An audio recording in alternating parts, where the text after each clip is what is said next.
You're in the Paracast, the gold standard of paranormal radio. And now, here's Gene Steinberg. Our success rate with having the greatest guests ever on the Paracast this year continues unabated. With Gene and Chris, we've got a lot of ground to cover, so instead of boring you with our preamble of the week and explaining what's going on, we're just going to jump right to our guest, who is Chris Aubeck, and we'll refer to him as Chris A, and we'll refer to our Chris as either Chris O or Chris B, depending on my point of view, if I don't call him by his original birth name, K.K. Barnes. In any case, Chris Aubeck, of course, is the co-author with Jacques Vallee of Wonders in the Sky, which is basically a book that covers older UFO cases from biblical ages to 1879. So if we want to think that maybe UFOs are all secret weapons, what kind of secret weapons did they have in 1879 that caused all these things to happen? And we'll, of course, be having Chris A answer your questions about all this. But before we move beyond that, let's get to the beginning here. Chris A, Chris Aubeck, what attracted you to the study of folklore, UFOs, things like that? Hi, yeah. Well, when I was about 13 years old, I decided I wanted to read every book ever published in the local university library. So I'd spend long hours there just sitting at a table, and I'd be playing truant half the time, to be honest, and just going through every book on folklore, Greek mythology, and so on that I could find. I became interested in parapsychology first, partly because of a couple of personal experiences, which today I wouldn't know how to classify them at all, and also because I thought they were a very interesting challenge to established dogma. I became a member of the Ancient Astronaut Society through reading some mangy old paperback books at a market I found by Eric von Daniken.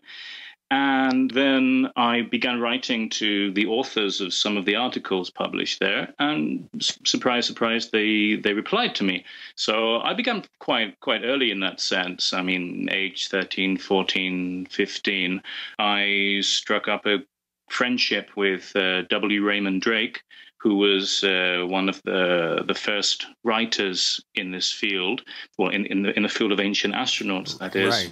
In the 1960s, he was already publishing books about the possibility that even the sun was inhabited and so on, which at the time I thought was quite strange. But now in hindsight, I realize that people have speculated about life in the sun for over 150 years, so it's not such a strange idea, perhaps. Then after that, I went to the States in 1990. When I was 18 years old, and I met some of these writers then. In 1991, I came to Spain, and that was a big adventure too. There's a whole story there.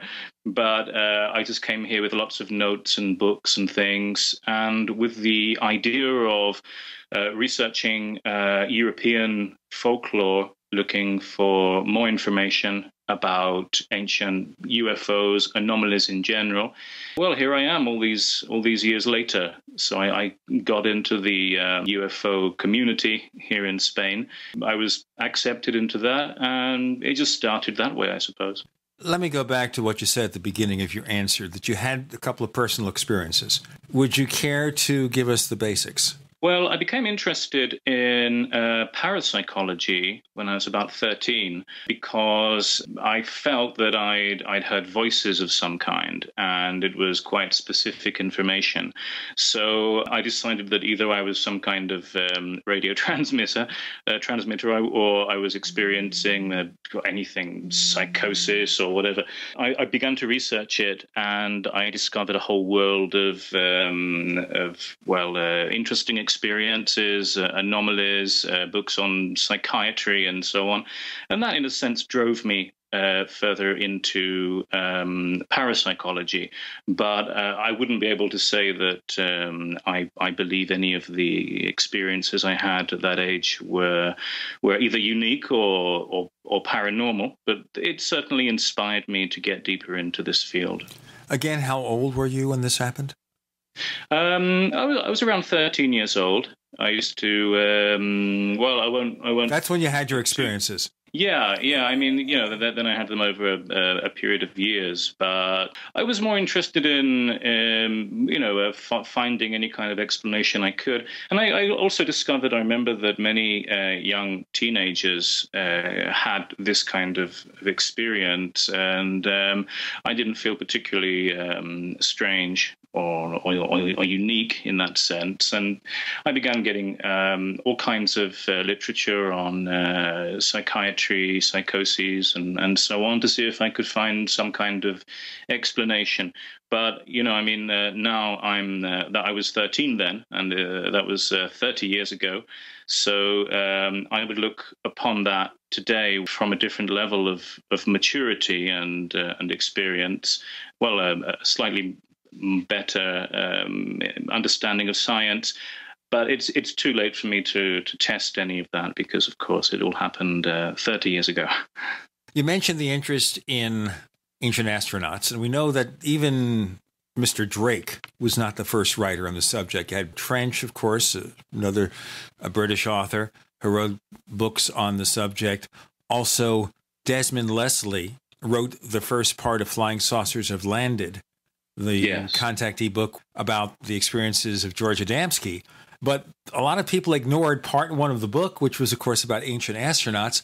And I don't know if you ever heard of this guy, Yonah Fortner, who wrote under the name Y.N. Ibn Aharon for Jim Moseley's Saucer News. I believe I have heard of him, actually. Yes, it's a name I've come across before, I believe, yeah. He was one of the pioneers. He was writing about in the 1950s. But let's get to the area that helps us leap off to the studies you did with Jacques Vallee. Well, if you don't mind, if I can just correct you about the idea that he was a pioneer, because I've just been writing about the origin of the ancient astronaut theory in general. And, there's roots of, there were books published and articles published going back to the 18th century in which people speculated that people had come, or our ancestors had come from other planets. There was the Austrian missionary, Martin Dobrovolsky, who was born in 1717, and he speculated that maybe the jungles that he was visiting then in South America were populated by tribes who'd perhaps fallen from space. They'd come from other planets. And then this theory was taken up around 1822 and discussed a little bit more in English. Originally, he was from Austria, but then it entered the English language around 1822. But then, even then, in the 17th century, we have Francis Godwin, Bishop of Hereford, who introduced the whole motif of ancient astronauts in a novel, saying that the Indian tribes the Red Indians, he said at that time, of America were possibly people who had come from the moon. And so on and so on. The actual the history of ancient astronauts is vast. Compared to what's been written in the last 50 or 60 years, it's a lot older and a lot more interesting. You say a lot more interesting, and we've got to break in a moment for a couple of pieces of business from our benefactors. But I'm going to ask you to begin this with our next segment, and that is, why are these earlier writings more interesting than the more recent ones with which we are familiar? Once again, remind you listeners, if you go to theparacast.com, you get a copy when you sign up to our weekly newsletter of Chris O'Brien's Secrets of the Mysterious Valley. Sign up for our weekly newsletter at theparacast.com. We've got Chris Aubeck with Gene and Chris B. You're in The Paracast. First came Attack of the Rockoids, and it was a critically acclaimed success. And now there is The Coming of the Protectors. A former military intelligence man is contacted by a space woman in a dream that turns out to be a nightmare, because evil forces on her distant planet are planning to conquer the Earth. This is gripping science fiction of the classic kind. Attack of the Rockoids and the Coming of the Protectors. Find out more at rockoids.com. That's Rockoids, ROCKOIDS.com. So here's what happened. I was placing an order online. The site went down. It took hours before it returned, but I'd already placed the order with another company. If your site goes down, you could lose business. And if you have a business or personal site, you'll want to know it's easy to run and it will stay online. At iWeb, your site is hosted on one of the most reliable networks in the world. Talk to a sales rep at iWeb.com. Use the promo code TechNightOwl for a special discount. Adam Miller here with Midas Resources. Today, October 1st, 2014, gold opened at $12.1690. A 1-ounce gold coin can be purchased for $12.6165, $6.3082 for a half-ounce, or $3.1541 for a quarter-ounce. That's $12.6165, $6.3082, and $3.1541. Hi, this is Ted Anderson. Have you ever wondered why banks, stockbrokers, investment advisors won't talk about gold IRAs? Wait a sec. Gold and silver is going up while Congress is trying to settle on the next debt increase, and there's no end to this madness. That old 401k and IRA can be converted into physical gold without tax consequences. I explained this in my book, 10 Reasons to Buy Gold. Don't let time slip away. Call for your free copy today, 800-686-2237. Get away from that Washington spin and get honest answers about gold. 800-686-2237. The book is free, 800-686-2237. Summertime is save big time at Herbal Healer Academy. Long-term customers know summer is the time to stock up at herbalhealer.com. And for new customers, welcome to the web's best place to save on vitamins, minerals, and more. Log on for summer specials, including all sizes of colloidal silver, colloidal minerals, and intestinal freedom on sale. Choose from Herbal Healer's great variety of weight loss products like apple cider vinegar, Hoodia, and Metabolic Complex and Pro-Metabolic, all on sale now. Also, the anti-parasite intestinal freedom and Wormwood Plus Complex, plus stevia liquid sweetener and the super enzymes, all on sale for summer at herbalhealer.com. As always, we offer certificate correspondence courses in natural medicine. Enjoy same-day shipping and free online newsletter. Log on now to herbalhealer.com and look for summer specials to save big with our nation's leader in supplying quality natural medicine and education since 1988. Herbal Healer Academy. For over 5 years, you've been hearing about the Berkey guy, so you may know a few things about him. For example, you are well aware of the superior quality and effectiveness of Berkey water filters and accessories. But did you know the Berkeys have had independent lab tests done to prove just how effective they are? It's true, and he can email you the test results. Just visit goberkey.com. You may also know that the Berkey guy has helped tens of thousands of people get better prepared. Now here's something you may not know. GoBerkey.com has amazing specials and deals all the time on a wide variety of survival and preparedness products, most ready to ship same day. Visit the Berkey Guy at GoBerkey.com and be sure to click the red Products on Sale Now button. You can always call toll-free 877-886-3653. Again, that's 877-886-3653. GoBerkey.com, home of the Berkey Guy. We'd like to hear from you. If you have a comment or question about the Paracast, send it to news@theparacast.com. That's news@theparacast.com. And don't forget to visit our famous Paracast community forums at forum.theparacast.com. One of those Chris and Chris shows again. We have to stop doing that, repeating the error of our ways, but we just get so many great guests named Chris, we can't do it. Chris Aubeck, who, of course, has been studying UFOs and folklore in Antiquity and is co-author with Jacques Vallee of Wonders in the Sky.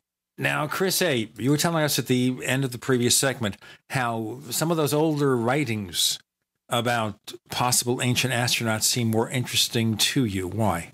Well, yes, because the theories of von Däniken and his predecessors in the 20th century, well, they arose in the middle of a period in which science fiction was very popular, and there were already science fiction works which discussed the possibility our ancestors had come from other planets.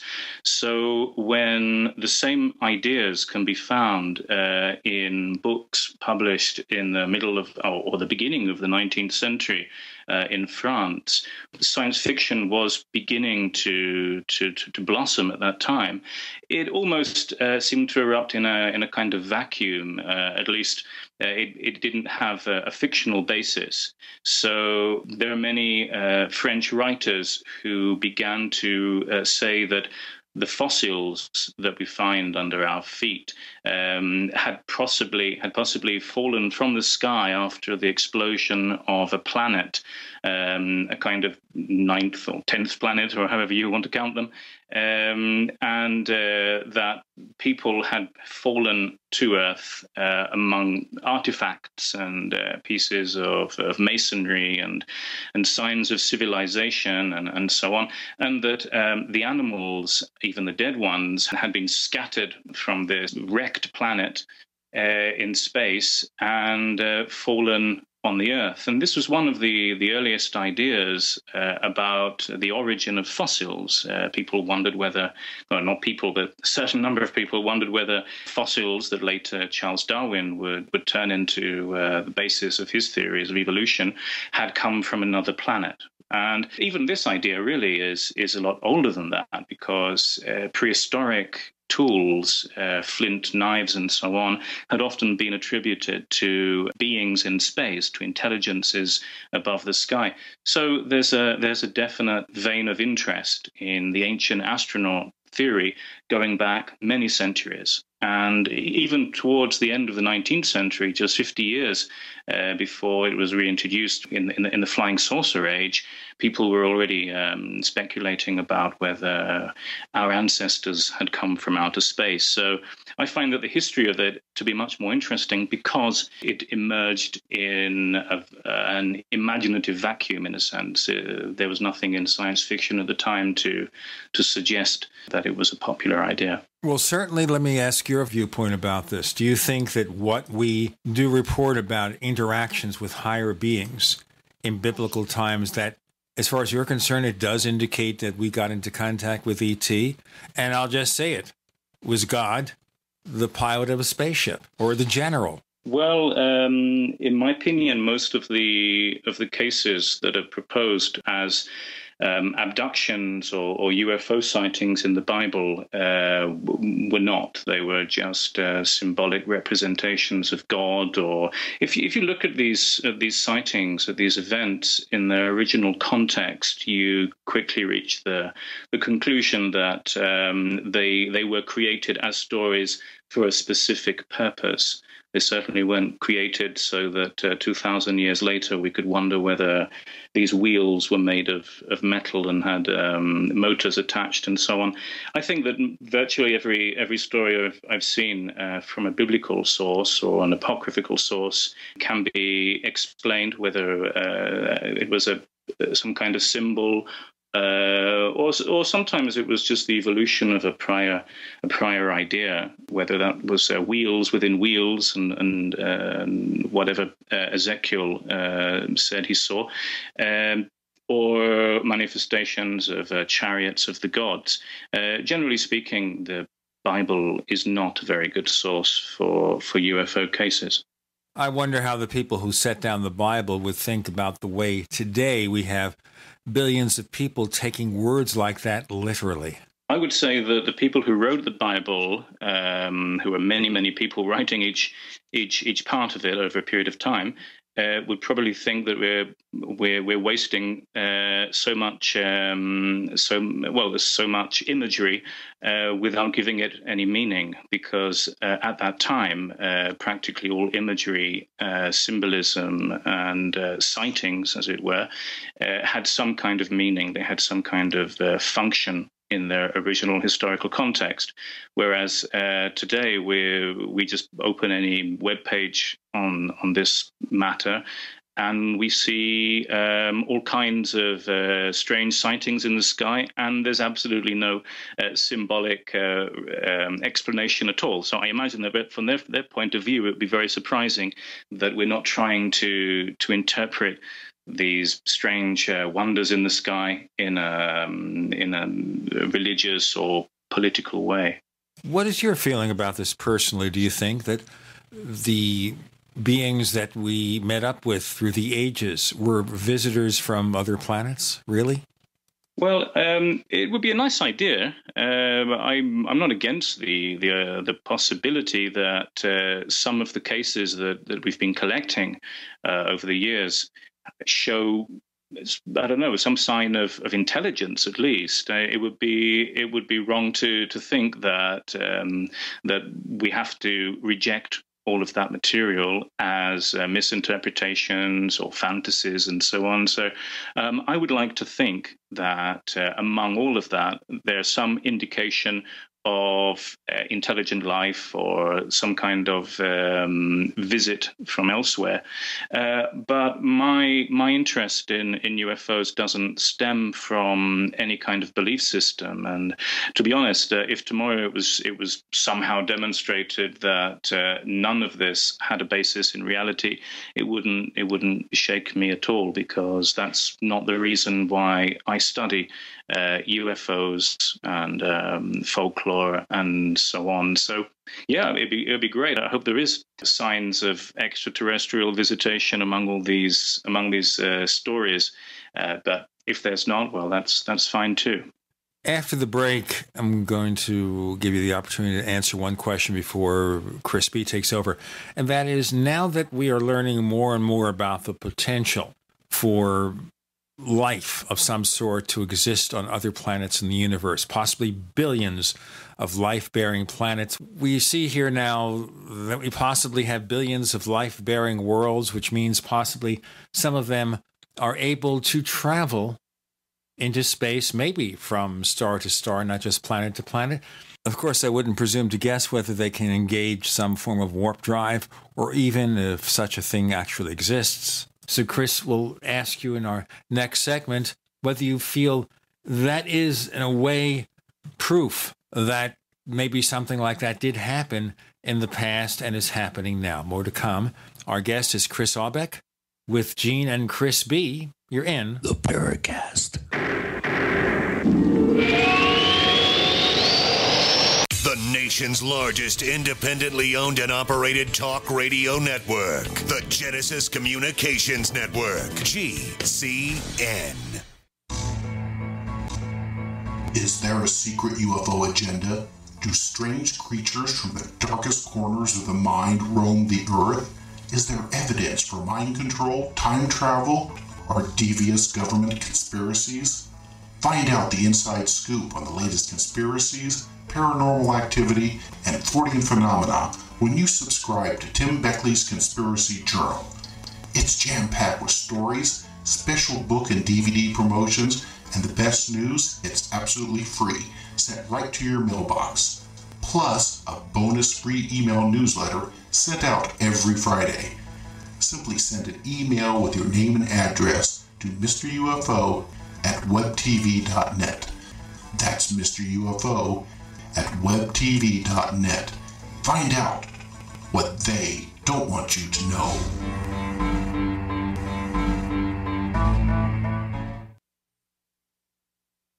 The human body is extraordinary. Despite all the stresses we inflict upon it, it still works hard to stay in balance. Thousands upon thousands of people rely upon Heart and Body Extract to help their body stay balanced. This excellent 100% natural herbal formula helps maintain healthy blood pressure levels, cleans arteries, promotes good circulation, balances cholesterol, and more. HB Extract, paired with healthy lifestyle choices like good nutrition and exercise, can give you a life free of pain, sickness, and fear. Recapture your youthful vitality and experience your body healing itself with the aid of HB Extract. It's extremely effective and it starts working in just days. Visit hbextract.com to learn more and to read scores of testimonials from satisfied customers. And we've never increased our price in over 10 years. That makes Heart and Body Extract as great a value now as it was the first day we sold it. A healthy heart is a happy heart. Call 866-295-5305 or go to hbextract.com. Yeah?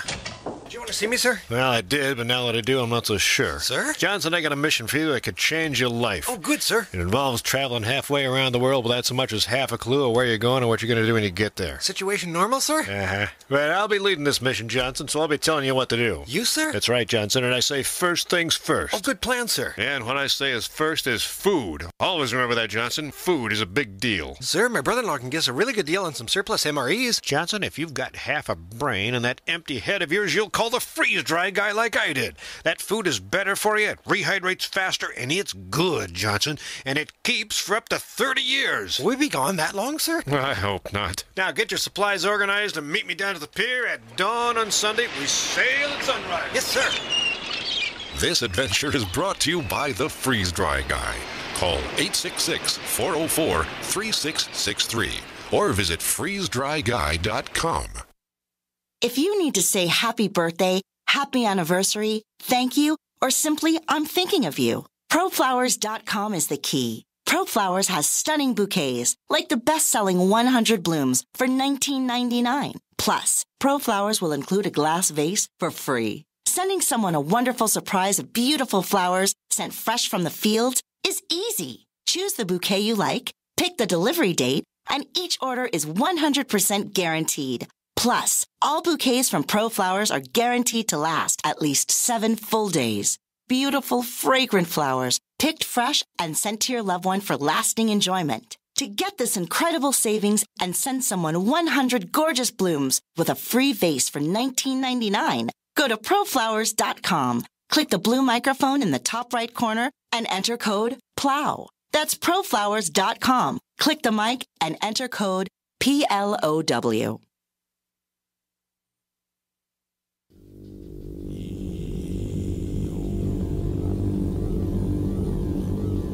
This is Jacques Vallee. You're listening to the Paracast, the gold standard of paranormal radio.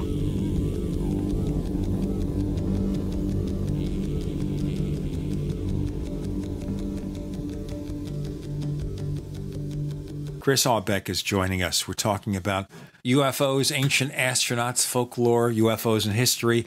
And before we did the break, I asked him about the fact that more and more evidence of other planets revolving around other star systems has appeared. Supposedly, there's a story now that one of the planets may have water even, although it's the size of Neptune, not the size of Earth. Does that really serve, Chris Aubeck, as more and more indications of the reality, the possible reality of ancient astronauts being astronauts and of today UFOs being visitors from space?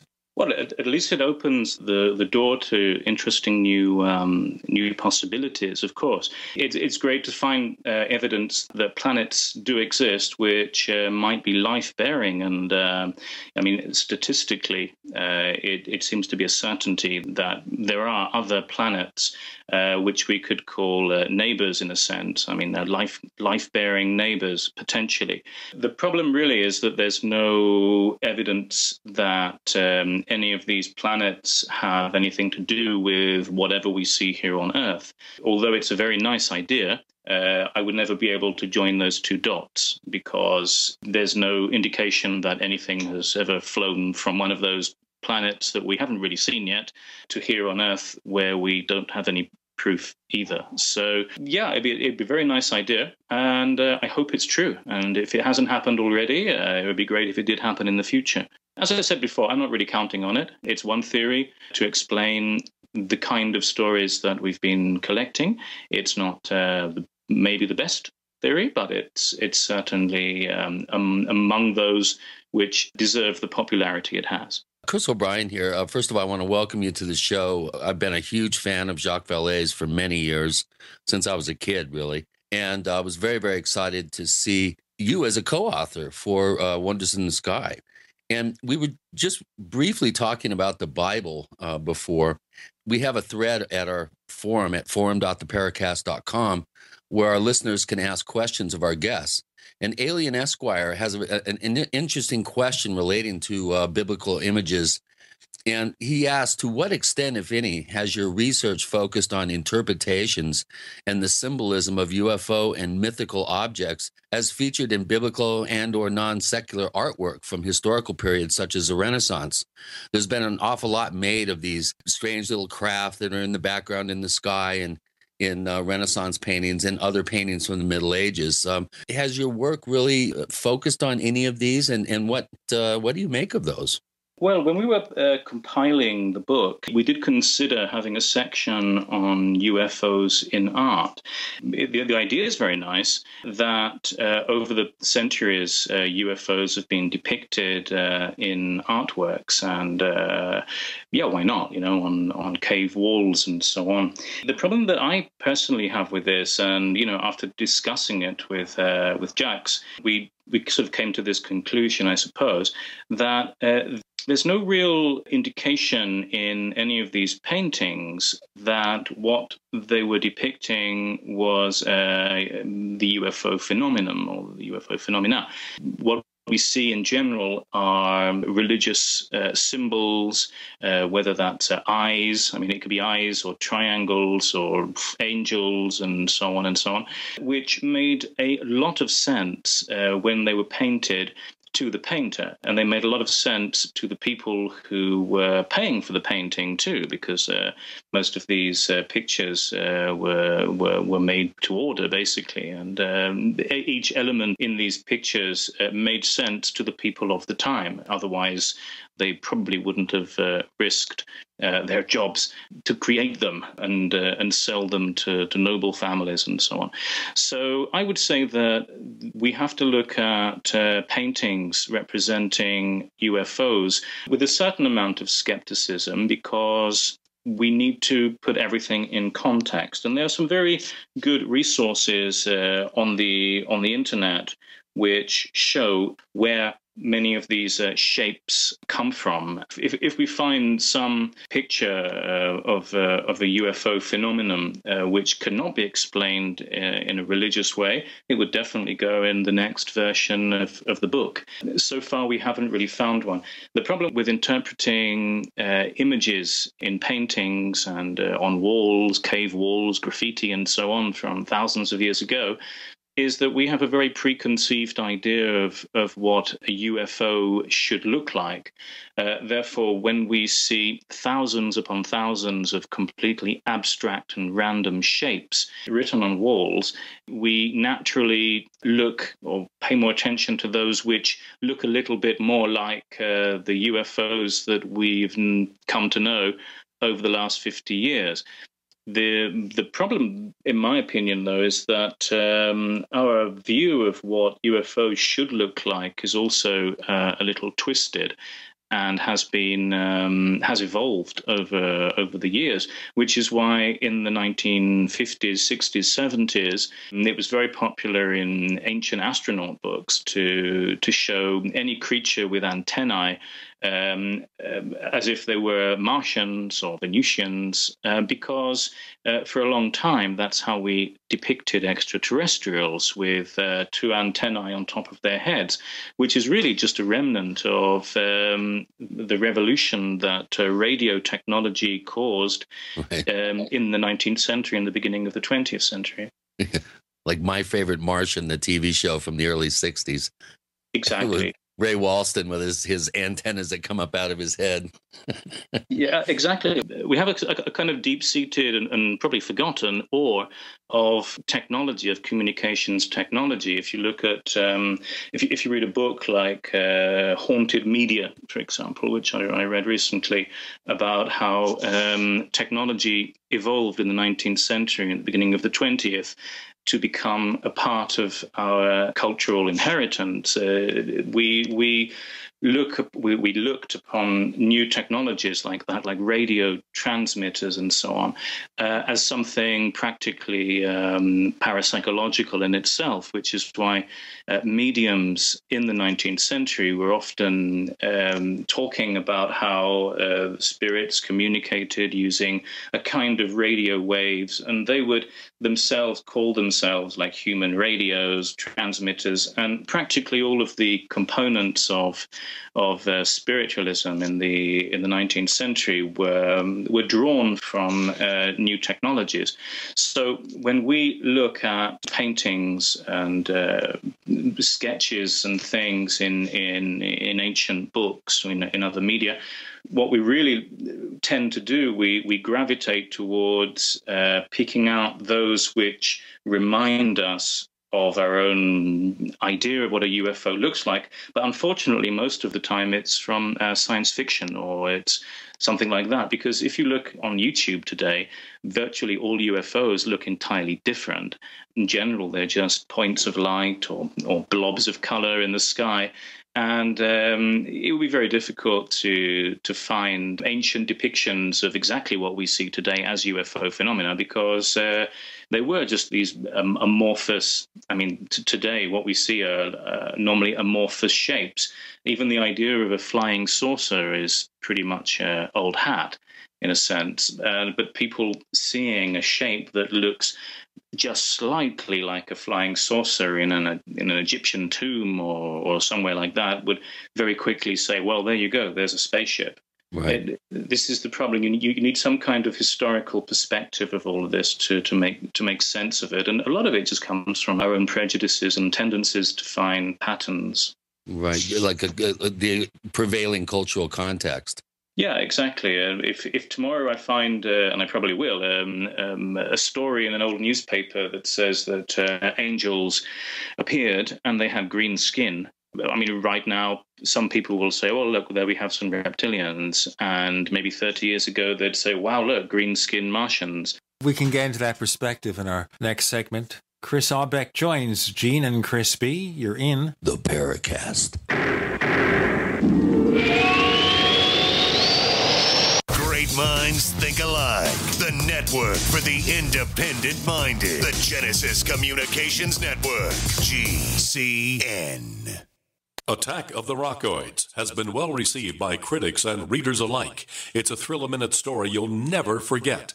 A former U.S. military intelligence officer is haunted by intense dreams about a beautiful woman pleading for his help after a terrible battle in outer space. But the dreams turn out to be true and thrust him into a telepathic love affair with a woman whose faraway planet is intent on destroying the Earth. And now the gripping tale continues in The Coming of the Protectors. It's the second book of the Rockoids trilogy, a galaxy-spanning adventure that pits our hapless heroes against powerful, fanatical enemies that threaten the lives of freedom-loving beings everywhere. Attack of the Rockoids and The Coming of the Protectors, classic science fiction at its best, available now.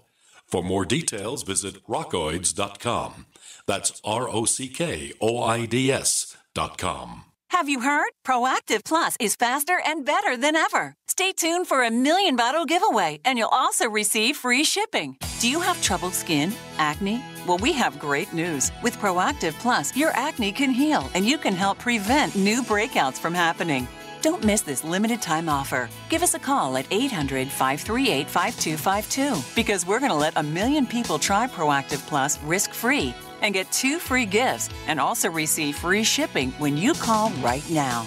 You heard it. This offer won't last long. So call Proactive Plus now and you'll receive a 60-day risk-free trial of Proactive Plus, 2 free extras, and free shipping. Call 800-538-5252. This is our exclusive radio offer, never on TV. Get your risk-free 60-day trial of Proactive Plus with free shipping. That's right, free shipping. Don't wait. Call 800-538-5252. That's 800-538-5252. I will never forget the day my son Jeremy told me he hated me and slammed the door in my face. I'm behavioral therapist Janet Lehman. Behavior problems can turn the child you love and your life into a nightmare.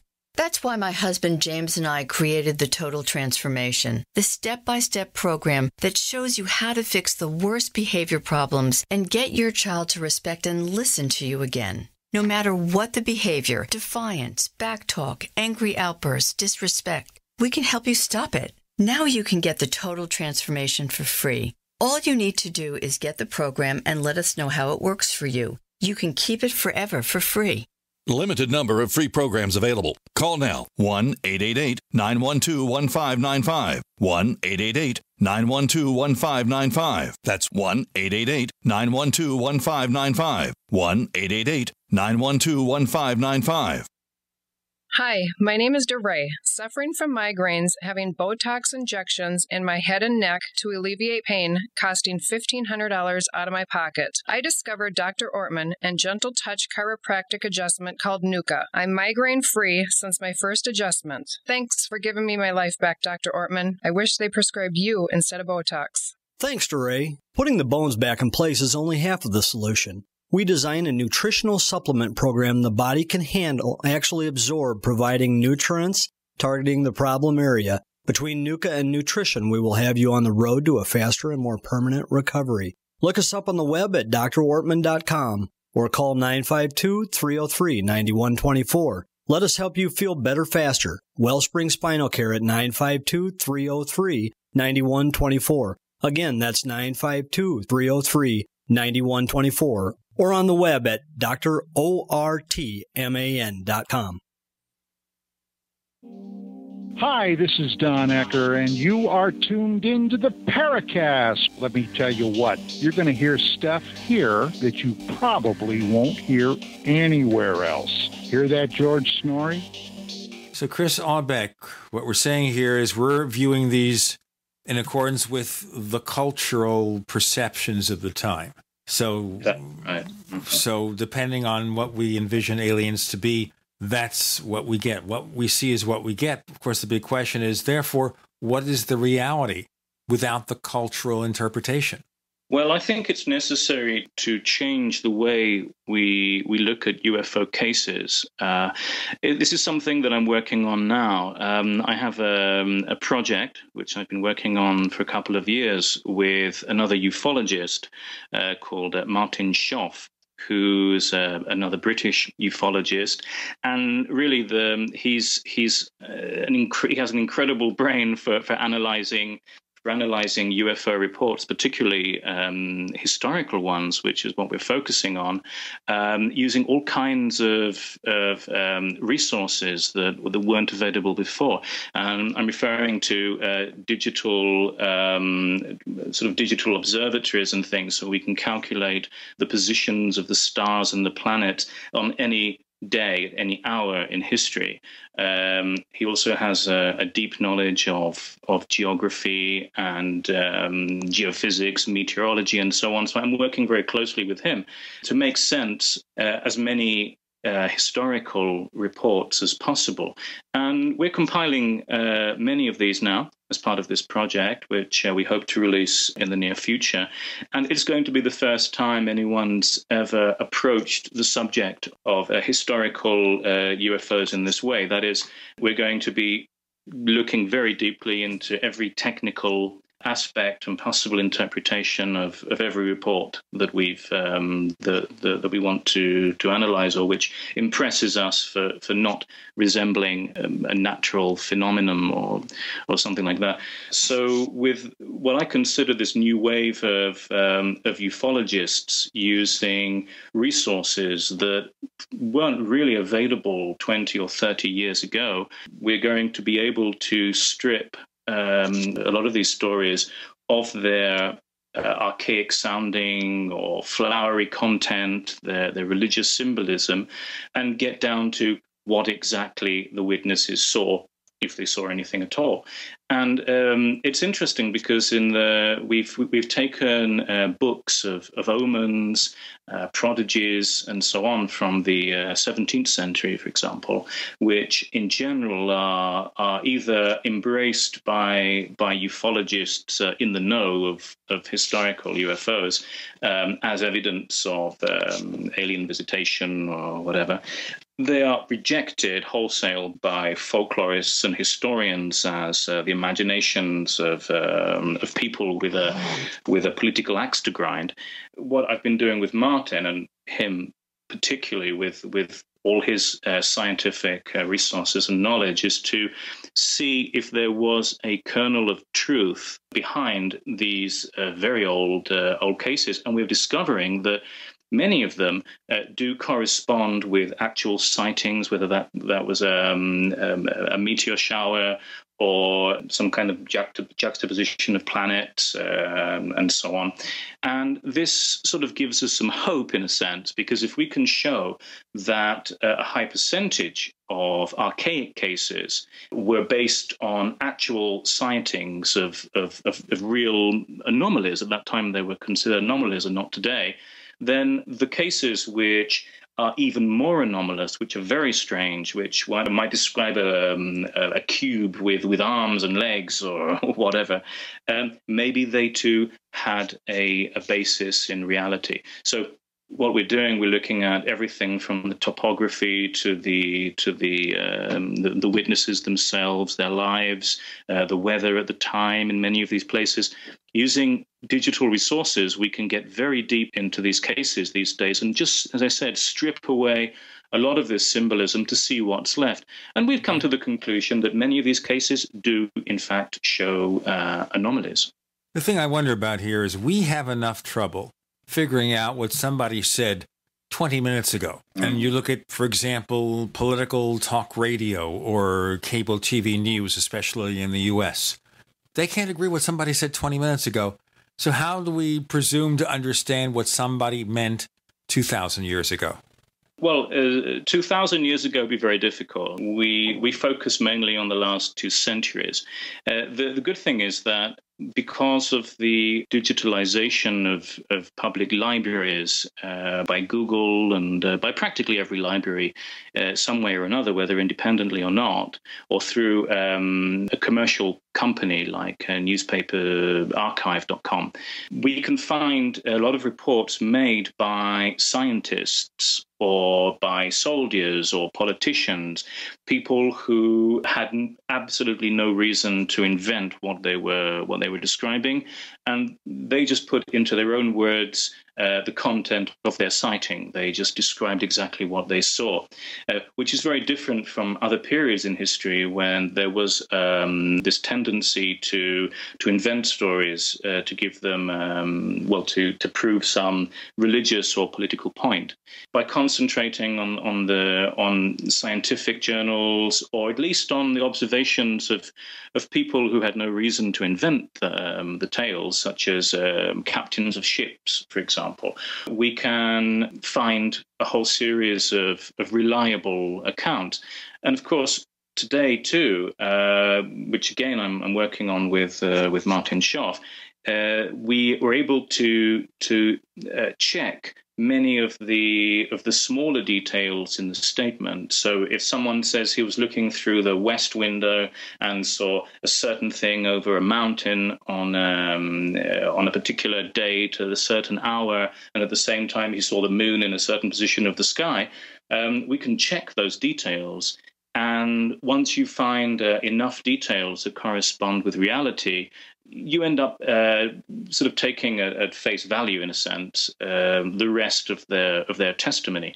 But it takes a lot of research. The problem, in my opinion, is that most of the people who advocate the reality of UFOs, who defend it, acknowledge that it's a scientific problem, really, whether we're talking about parallel universes or whether it's visits from another planet or whether it's all from the human mind. It's a scientific problem. So it would be difficult to expect people who are only trained in journalism and just sharing this information in a narrative sense, as many books do, to be able to analyze these reports correctly. So that I think is the future of UFOs. It's of this subject. It's to be able to analyze things using modern resources and getting to the kernel of truth.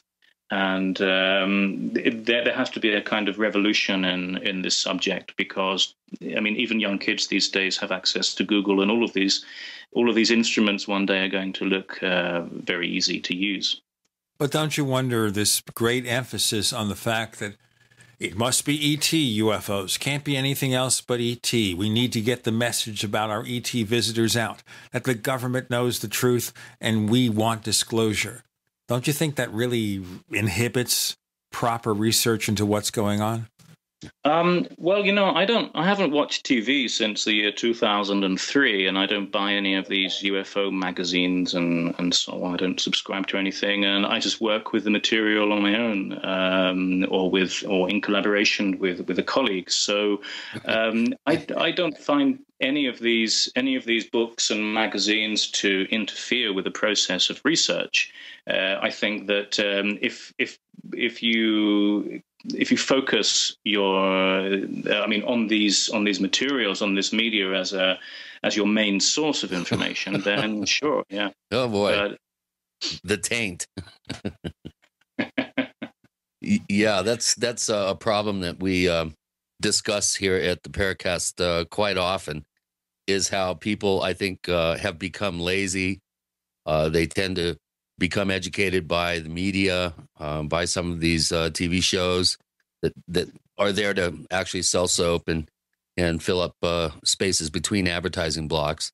And it's unfortunate that the culture, I think by and large, is being swayed by a Hollywoodized sort of pop culture version of these events. And it's good that you've stayed above the fray and that you haven't been slimed or tainted intellectually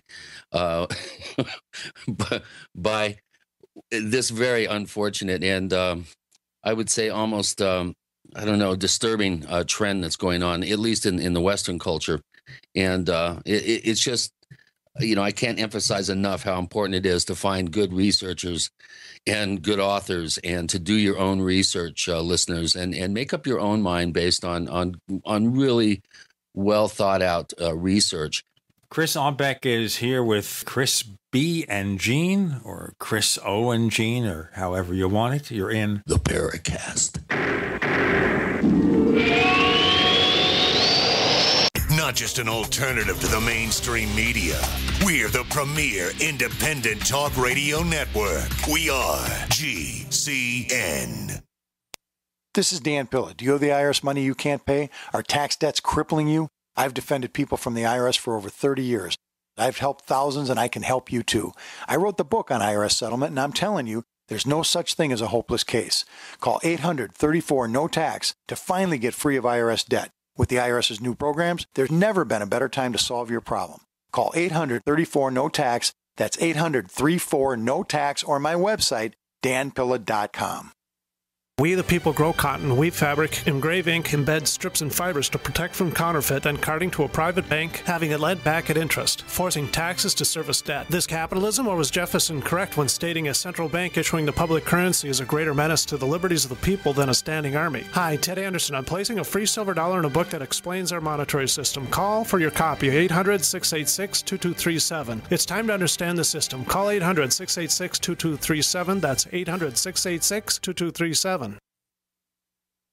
On Facebook, on the news, and in conversations with friends, we're bombarded every day with advice on how to be healthier, from gluten-free and non-GMO diets to how much exercise and sleep the body needs. But how much have you heard about alkalizing the body? AlkaVision Plasma pH drops are a holistic and natural way to get your body's pH levels back in balance. Just a few drops in water will help your body rid itself of harmful waste. And even the healthiest of diets can be complemented with your daily use of AlkaVision Plasma pH drops. Who isn't looking for more vibrance, vigor, and energy? Now buy 2 bottles of AlkaVision Plasma pH drops and get $10 off your order. Visit alkavision.com or call 800-518-7615. AlkaVision Plasma pH drops are packed with a powerful combination of the most alkaline minerals and compounds. Open the door to greater health, vitality, and zest for life. Alkalize your body. Supercharge your health. Call 800-518-7615 or head to alkavision.com.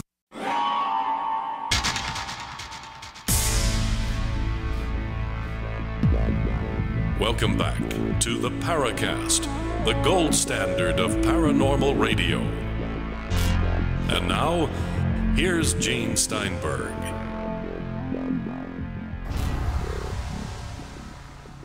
We have Chris Aubeck. He wrote with Jacques Vallee, Wonders in the Sky, examining more than 500 selected reported sightings through the ages. Chris B. has more to say. You know, in going through the book, I was really surprised to see a number of sighting events that actually were quite extensive, that went across entire countries, that were probably seen by thousands of people. Do you want to highlight a couple of those real spectacular sighting events that you feel were not mundane celestial events, that appeared to have some sort of intelligence behind it or maneuverability, let's say? Sure, yeah. If I can just say that normally when a phenomenon is seen over a very wide area, it normally indicates some kind of astronomical source rather than a little object. Usually if something is seen in a small locality, if it's just limited by a region, if it's just seen within a province or a town, then it's generally something which has come down and is very particular to that moment, and it's probably not a comet. Most of the time when something is seen far up in the sky, and it can be seen over a whole country and thousands of people over different regions, it's not usually a UFO. It's normally something quite natural. In any case, yeah, I have a couple of cases here which I'm happy to read, and you can tell me what you think. There's one which was published in the Richmond Democrat in Ray County in Montana on the 14th of June in 1888. I find this one interesting. Let's see, what do you think? It says, the title was What Was It?, which is a very typical title of anomaly reports of the 19th century. A strange phenomenon is reported at Sibley, Iowa. A correspondent of the Sioux City Journal says that on Sunday, the 19th instant, an egg-shaped cloud was seen near Sibley, which gradually lowered itself until about 15 feet from the ground, when it began rolling after the fashion of a ball. It followed the course of a small stream. Reaching a pasture, the phenomenon rolled bodily into a herd of cattle, deliberately laid hold of a fine steer, and carried him about 300 yards, and let him down on the opposite side of a barbed wire fence. It then slowly rose upward, and with a dull report burst and almost instantly vanished. He said that aside from a few scattering clouds, the heavens were clear at the time. It ends with the comment, which is what they often put at the end of these articles or stories: the whiskey sold by Iowa drugstores must be a villainous compound. Hello. Oh, shades of Alexander Hamilton in the Yates Center, Kansas case. That's right. Which would have been about, what, I guess 9 years later. Well, yeah, that would have been, approximately, yeah. Okay. You know, I recall from my own research in Colorado, in northern New Mexico, a very interesting 1888 event that happened outside of Galisteo, New Mexico, during a town picnic. A fish-shaped object descended within plain sight of quite a number of people, and strange little creatures got out and appeared to get into an argument. They were yelling at each other and pointing their fingers, and they got aboard their craft and took off. Do you recall that one? I don't remember if I saw that in the book or not. Well, that wouldn't have appeared in the book because we stop at 1879. Oh, okay. I don't remember that case offhand. Galisteo Junction is famous for a sighting. I think there's been a small confusion there because in March 1880, a New Mexican newspaper announced that a mysterious aerial phantom had appeared at Galisteo Junction. Yeah, okay, that's it. I got the date wrong. Right. Basically, it was people looked up and they saw these voices coming from the sky, and they see a strange balloon, and the crew is playing music and this kind of thing. The trouble with this tale is that it was a definite fiction because the people traveling on it were actually, well, there was they threw down a note in Chinese on silk paper, and a carp and a flower and so on. And it was a love letter by a young Chinese woman. And then her fiance, by some incredible chance, just happens to be wandering through Galisteo at that time. And someone shows him the letter, and he says, "Oh, that's from my fiance, who's traveling in a hot air balloon shaped like a fish." And so on and so on. So basically, it was just a love story of 1880. But I don't remember all those details. I better go back and recheck my own research. Here's some questions. We have quite a number of questions, actually. A lot of folks are very, very enthused about you being on the show. And, you are able to ID some fairly specific sites in some of these ancient sighting reports. And SRL, one of our posters at forum.theparacast.com, is wondering if any of your research has led investigators, archaeologists, or perhaps anthropologists to these ancient sites where possible UAP encounters were cited in the research. And if so, is there anything of value worth sharing? In other words, have you inspired any scientists to actually go out and do further work out in the field with some of these reports? If they have, they've been very quiet about it. But on the other hand, I have inspired myself, because next week, on the 8th of October, I'm going to Ohio. And I want to visit a couple of places which I mention in a book that I'm writing myself now, and also a case that appears in Wonders in the Sky. So next week I'll be visiting a couple of places myself. But as far as scientists are concerned, I mean, actual scientists, I don't know. It's possible that they've expressed some interest, but then again, as you said before, really, we don't find much evidence of what exactly happened 20 minutes ago. So to find physical evidence of what might have happened 150 years ago is a lot more difficult. Yeah. Here's a question from Team Sheep Squatch, one of our more creative posting names at forum.theparacast.com. And he's wondering about ancient reports of abductions or missing time incidents, let's say from the 1879 period going back. Are there any of these types of reports that could be tied to any sort of UFO activity? Or do you think that this whole idea is new? There are a lot of very interesting stories from a very long time ago, and the one that interests me most currently would be the visions of a British mystic called Jane Lead. And this was a mystic who lived from 1623 to 1704. And she began to write her visions down in diaries. And it's very interesting because we're talking about a 17th century mystic who described, on the one hand, a plethora of UFO sightings, very similar to the ones we have today, of luminous objects that come down through the clouds and then go back up again. She also mentioned sort of manifestations of the same thing in her room. She also talks about her own abductions and what she called transportations into the sky. As far as I'm concerned, one of the most interesting cases would be that of Jane Lead. I spent several years looking into her diaries and into her life, and I'm hoping to be able to write about this at some time in the future. But it really provides a very direct parallel with abduction narratives today. I'm going to ask you more about abductions in a few moments. We have Chris Aubeck joining us, exploring strange encounters in historical times, which in the book, of course, that he did with Jacques Vallee, Wonders in the Sky, covered the period through 1879. With Gene and Chris B., you're in.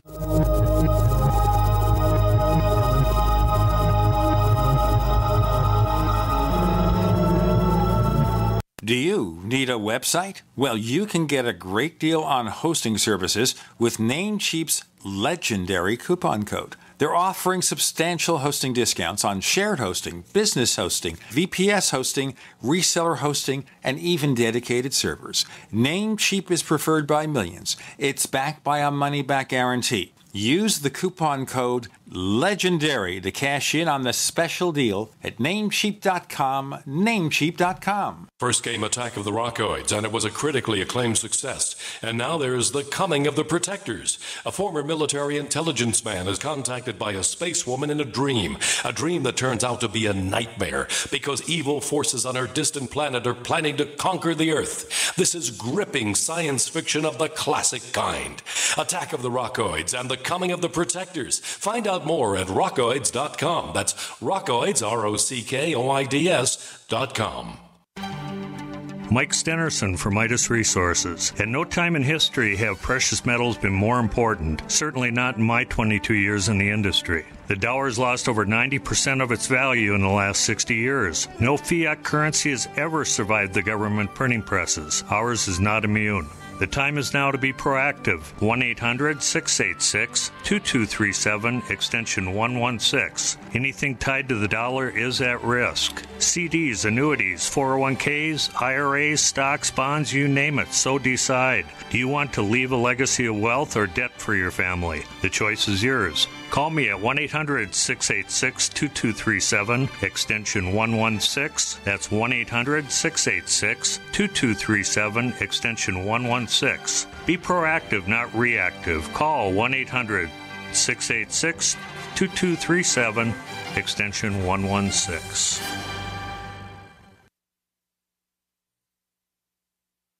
The Genesis Communications Network is one of America's premier broadcasters of captivating talk radio. We thank you for listening. Now, just imagine, there are thousands of people who are just as passionate about radio as you are. But what you may not realize is how easy and affordable it is to advertise with us. Radio commercials for your business could be heard on hundreds of radio stations across the U.S. every day. We can help you by creating an effective radio advertising campaign for your company. From script writing to producing your commercial, just like the one you're listening to right now. No other network provides the level of customer service we do. When it comes to radio advertising, we are your one-stop shop. And no matter how big or small your business is, we can help. Email us at advertise@gcnlive.com, and an experienced advertising executive will help you take the first step towards driving more customers to your business or website. Advertise@gcnlive.com. Easy, affordable, effective. Summertime is save big time at Herbal Healer Academy. Long-term customers know summer is the time to stock up at herbalhealer.com.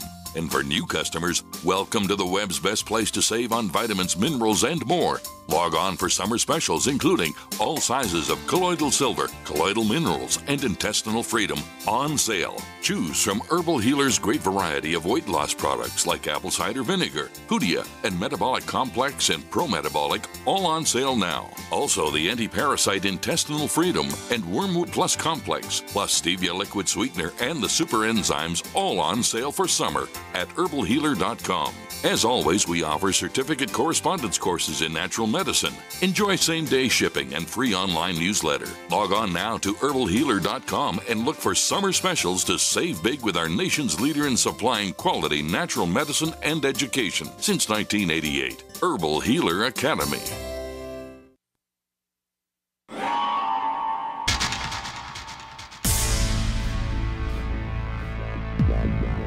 Welcome back to the Paracast, the gold standard of paranormal radio. And now, here's Gene Steinberg.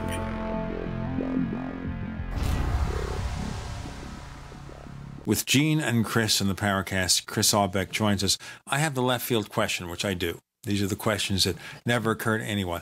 There's a perception on the part of some people, and I don't disagree with the premise completely, I think it might happen in some cases, that some of the UFO sightings that we hear about from World War II and later may have been caused by military test aircraft, that some of these abductions were the result of mind control or other kinds of psychological experiments on the part of the military or other agencies. What's your take on that, Chris Aubeck? I'd say that it's possible, I suppose. Testing military devices in view of people who don't know what they're seeing is bound to lead to UFO reports. So there's definitely some degree of misidentification in that sense. As far as the idea that the government or military people can enter into more intimate contact with the human mind and manipulate us and abduct us and so on. I personally haven't seen any evidence for it, but then I don't normally focus on that period. I mean, most of what I study is from before 1947. Then I am interested, however, in this theory, the whole conspiracy theory of UFOs and contact and so on, because it reminds me a lot of the story of an Irish engineer who lived in Australia in the 1860s, Frederick Birmingham, who had a UFO vision. And we mentioned this in Wonders in the Sky. He basically saw a kind of ark, like a Noah's Ark, descend from the sky and in a sort of zigzaggy way. Then he meets the pilot, or at least the owner of this craft, who tells him that this is basically what he has to build in his own time at some point in the future, and that way he can revolutionize air transport. But this guy who had this vision and wrote about it in a book he called the Memorandum Book, it was just a diary really in 1873, he sort of slowly went mad, and there was a point in which he was trying to sell his invention, his blueprints for a flying ship in the 1870s and 80s. Nobody wanted to buy it from him because it was a very strange idea and it probably wouldn't have worked anyway. But he believed that this is what the spirit of this UFO-type craft had tried to get him to do, to invent an airship and sell it to the government. And he finally lost his job, probably because he was so obsessed with trying to build this machine that he was spending more and more time on it and all his money and so on. And he even went to America from Australia to try to sell it there. I'm looking for any kind of cuttings or documents which tell me about his life in America. I haven't found many so far.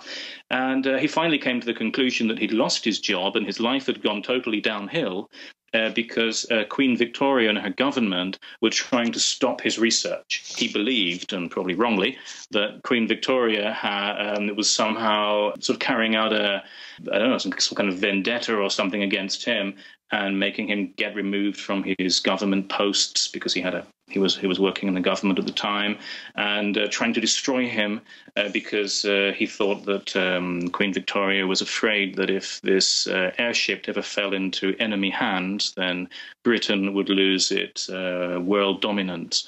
So the idea of a conspiracy theory is very old, and historically I find it very interesting, but I don't really have an opinion about modern ones. I just see them as a kind of development from what came before.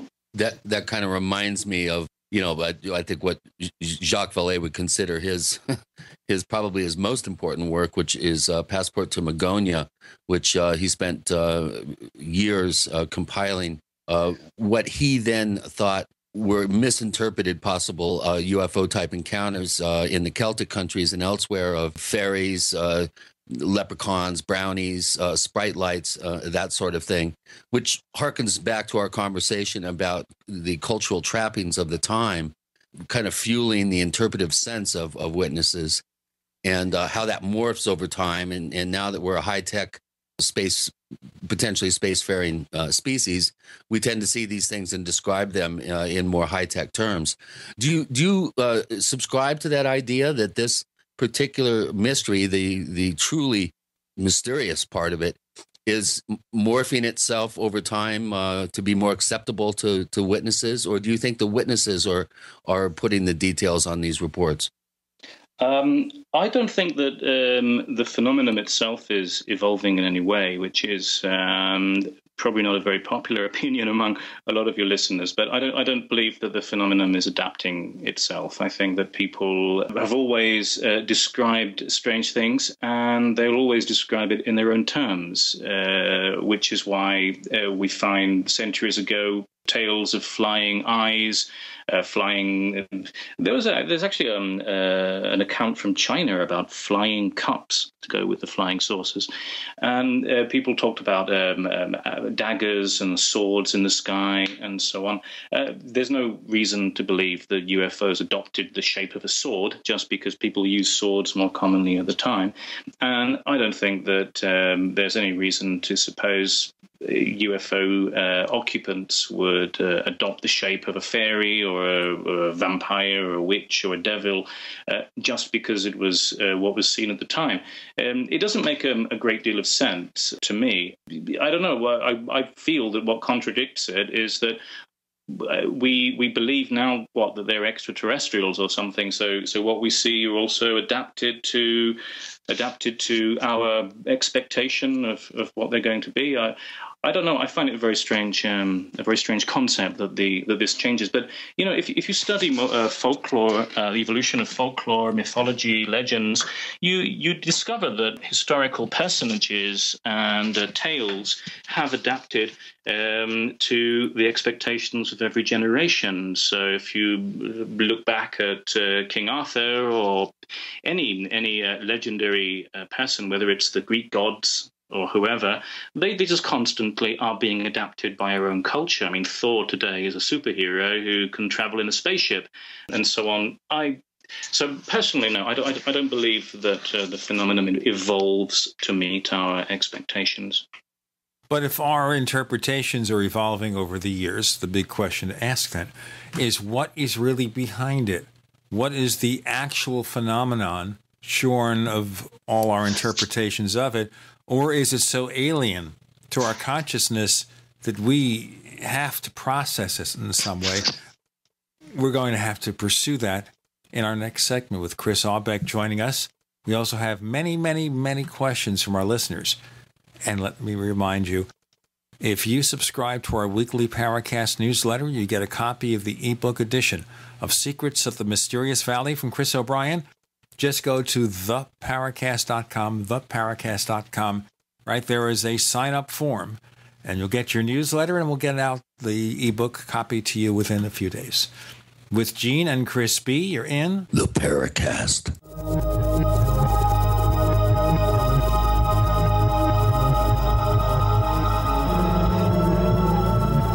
Free from the shackles of corporate America, we're the place for independent thinkers. GCN. Graphic Converter is the image manipulation tool for the rest of us. It does not use any database. You get full control of all your files. Want to view the images of a folder? Drag it into Graphic Converter, and a powerful browser opens up to show your image files. You could use it for slideshows. You could use it to import images from digital cameras or from scanners. Need to do some image editing? You can do that too in Graphic Converter. Also print catalogs. Convert from so many formats I can't even list them. Download now to see if Graphic Converter is good for you, like 1.5 million other users. Guess what? You could save money when you buy Graphic Converter. Use the coupon code Night Owl. Use the coupon code Night Owl to get a special price for Graphic Converter. Go to lemkesoft.com. That's Lemke soft.com. Lemkesoft.com. Lemke soft.com. At 30dayfoodsupply.com, you can now purchase a one-of-a-kind product not available anywhere else. A meatless burger dry mix in 4 delicious flavors. With our new Oregon Trail Foods vegan burgers, all you do is add water and fry. They need no refrigeration. They're packaged in Mylar bags with an oxygen absorber for a long shelf life. They're non-GMO. They're gluten, soy, nut, and chemical-free, but they're loaded with flavor. And a good source of carbs and protein, yet low in sodium. Flavors include Italian, spicy Mexican, Mexican, 6 vegetable, and black bean olive. Go to 30dayfoodsupply.com or call 541-229-0010 and order today. Eat them every day, take them camping, or save them for an emergency. Check them out at 30dayfoodsupply.com and click on the vegan burger icon. That's 30dayfoodsupply.com, where all of our products are produced in Oregon by Oregon Trail Foods. 30dayfoodsupply.com. The human body is extraordinary. Despite all the stresses we inflict upon it, it still works hard to stay in balance. Thousands upon thousands of people rely upon Heart and Body Extract to help their body stay balanced. This excellent 100% natural herbal formula helps maintain healthy blood pressure levels, cleans arteries, promotes good circulation, balances cholesterol, and more. HB Extract, paired with healthy lifestyle choices like good nutrition and exercise, can give you a life free of pain, sickness, and fear. Recapture your youthful vitality and experience your body healing itself with the aid of HB Extract. It's extremely effective and it starts working in just days.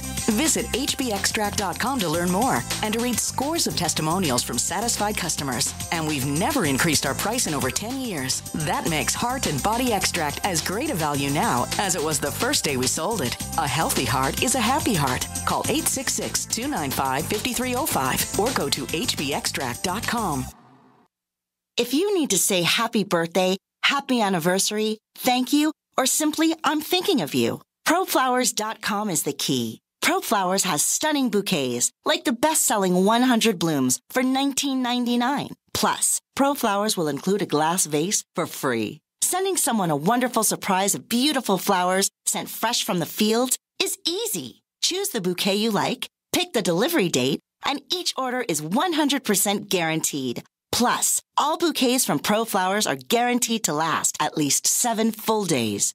Beautiful, fragrant flowers, picked fresh and sent to your loved one for lasting enjoyment. To get this incredible savings and send someone 100 gorgeous blooms with a free vase for $19.99, go to ProFlowers.com, click the blue microphone in the top right corner, and enter code PLOW. That's ProFlowers.com. Click the mic and enter code PLOW.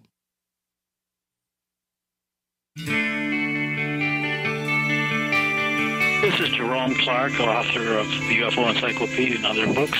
You're listening to the Paracast.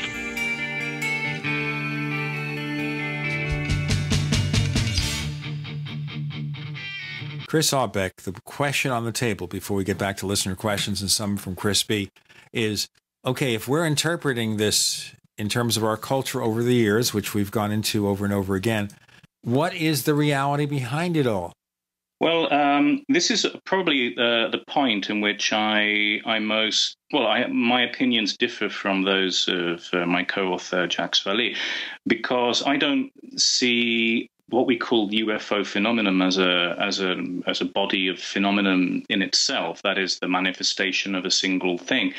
I look at it in a very different way. When we see photos of UFOs, videos of UFOs, generally speaking, we see entirely different objects and different phenomena in every single photo. It's very difficult to find 2 photos of the same object taken with a 10-year difference. I mean, it's not that it's not impossible, but it's extremely difficult. We're always looking at the new thing, whether it's a flying banana-shaped brown objects in the sky, or whether it's red stars or a green rectangle, and so on. Whether it's a transparent ball that lands on a hill, and my view of all this is that I don't see any link between any of these things. I don't think that a fiery triangle has very much in common with a box with wheels that's seen hopping off into the distance, for example. And so I could never answer or try to answer the question, what is the phenomenon? Because I just see a very wide selection of things, of different stimuli, of different phenomena. If someone describes to me, I don't know, a weird light that was traveling in circles in the sky, and then his uncle says, yeah, he once saw an object shaped like a fish or a penguin hiding behind a cloud, and it was silver. I say, yeah, that's great, but I just see two different things there. I don't.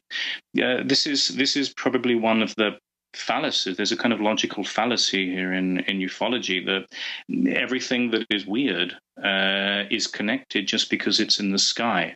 For me, it's exactly the same logic as saying, all the kind of garbage we see are scattered on the ground must be connected, even if it's, there's a can of Coke here and a piece of wood over there. I just don't see any connection between all of these, which is why I find it more interesting to study each case individually. But I'm unable to say that this represents a single phenomenon. Yeah, I think that's a very good point, and it's well taken. There are a number of reports in the historic record, which you point out in your book, Wonders in the Sky, co-authored with Jacques Vallee, of actual interaction between witnesses and occupants of craft. I seem to recall, is it the Asgard case, where I think beings were captured?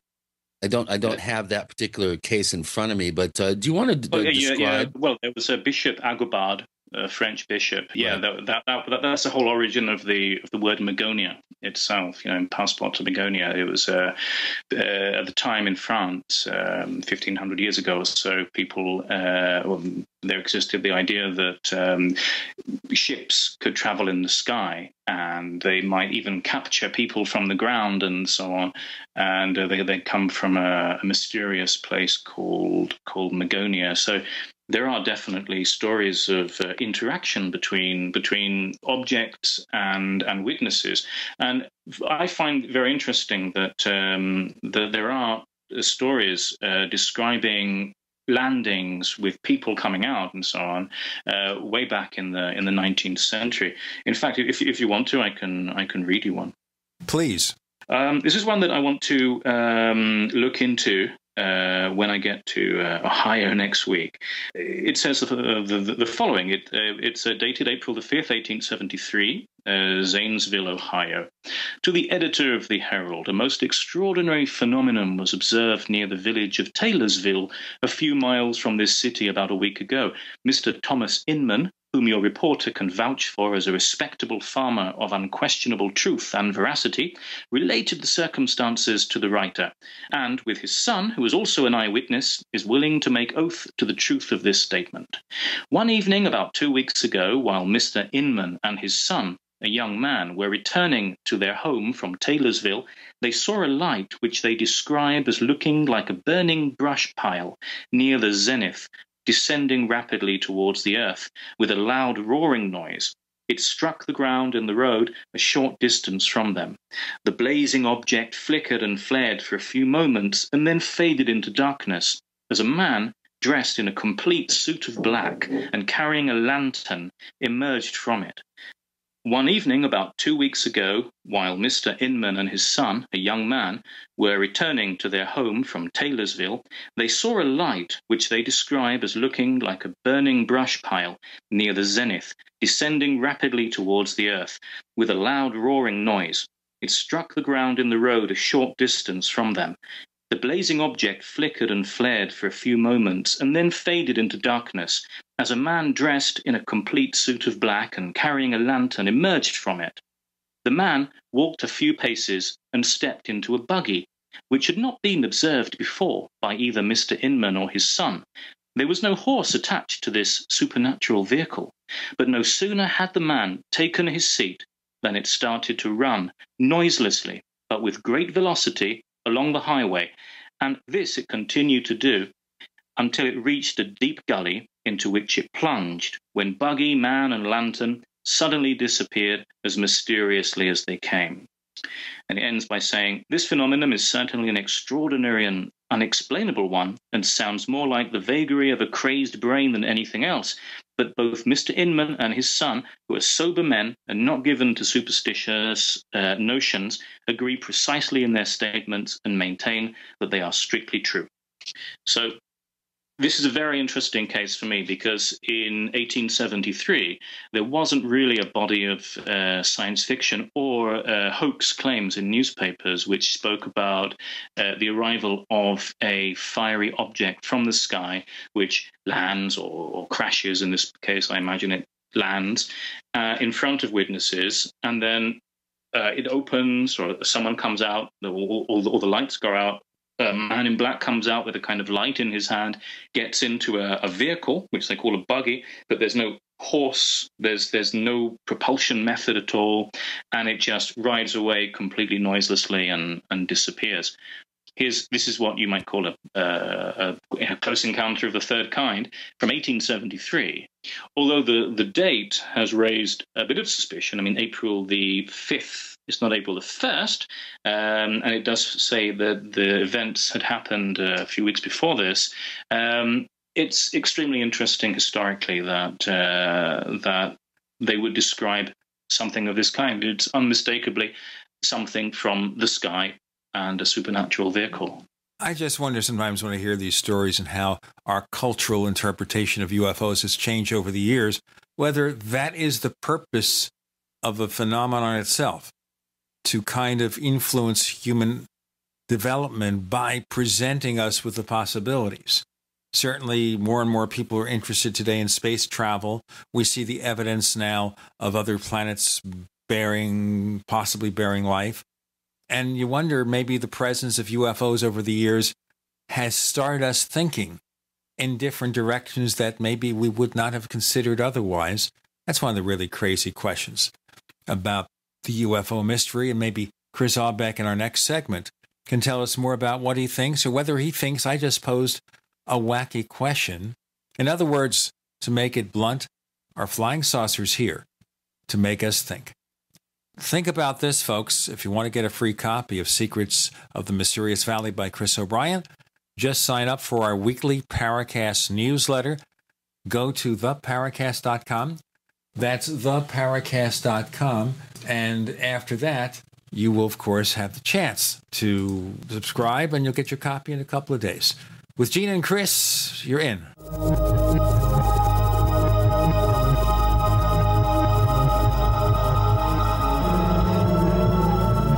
Headlines, suspensions, FCC investigations. That's Mancow for you. Hear him here. GCN. First came Attack of the Rockoids, and it was a critically acclaimed success. And now there's The Coming of the Protectors. A former military intelligence man is contacted by a space woman in a dream that turns out to be a nightmare because evil forces on her distant planet are planning to conquer the Earth. This is gripping science fiction of the classic kind. Attack of the Rockoids and The Coming of the Protectors. Find out more at rockoids.com. That's Rockoids, ROCKOIDS.com.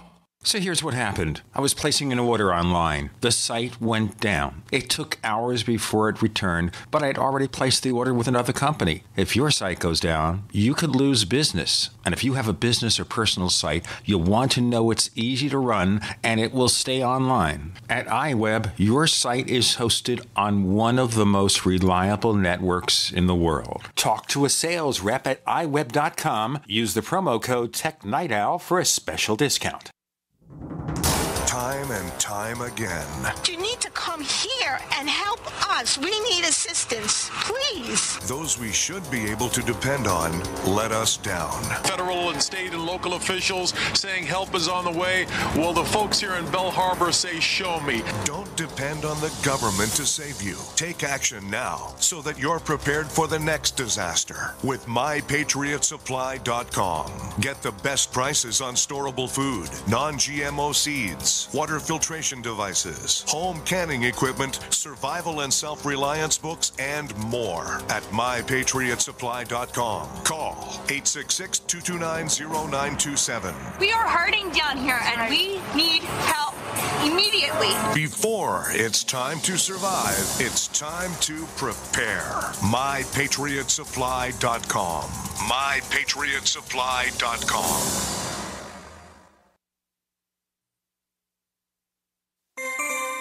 This alert just came in. This special announcement is for business owners and leaders of organizations who've been waiting for the right time to build. General Steel has made it impossible to wait any longer with rock-bottom prices that could save you thousands. That's right, General Steel, America's leader in pre-engineered structures, is offering buildings at prices you will never see again. Don't miss these prices. A 50 by 100 for $35,000. You heard right, that's 5,000 square feet for $35,000. Manufacturers, if you need a larger building, try a 100 by 100 commercial building for $129,000. You can't afford to rent with these prices. Imagine a 70 by 100-foot church building for under $69,000. With the economy improving and interest rates still at historic lows, you can't afford to wait. So call 866-91-STEEL. Lock in your price now. Call 866-91-STEEL. That's 866-917-8335. We all know that Berkey Water Purification Systems are the most trusted name in water filtration. As an authorized Berkey dealer for over 6 years and serving thousands of satisfied customers, the Berkey Guy offers amazing specials for Berkey Water Filtration Systems. The Berkey Light Systems include a set of self-sterilizing and recleanable black purification elements that purify water by removing chlorine, pathogenic bacteria, cysts, and parasites to non-detectable levels and remove harmful chemicals such as herbicides and pesticides. Order the Berkey Light System today, complete with 2 black Berkey elements for only $231, and the Berkey Guy will ship your order free of charge. With the purchase of a Berkey Light, the Berkey Guy is also offering a set of fluoride and arsenic filters for only $39.99. That's over 30% off the retail price. Call the Berkey Guy at 1-877-886-3653. That's 1-877-886-3653. Or order online at goberkey.com. That's goberkey.com today. Hi, this is Nick Pope. You're listening to the Paracast. So my long convoluted question, Chris Aubeck, and one not original with Gene Steinberg, but actually goes back to the days of Ray Palmer.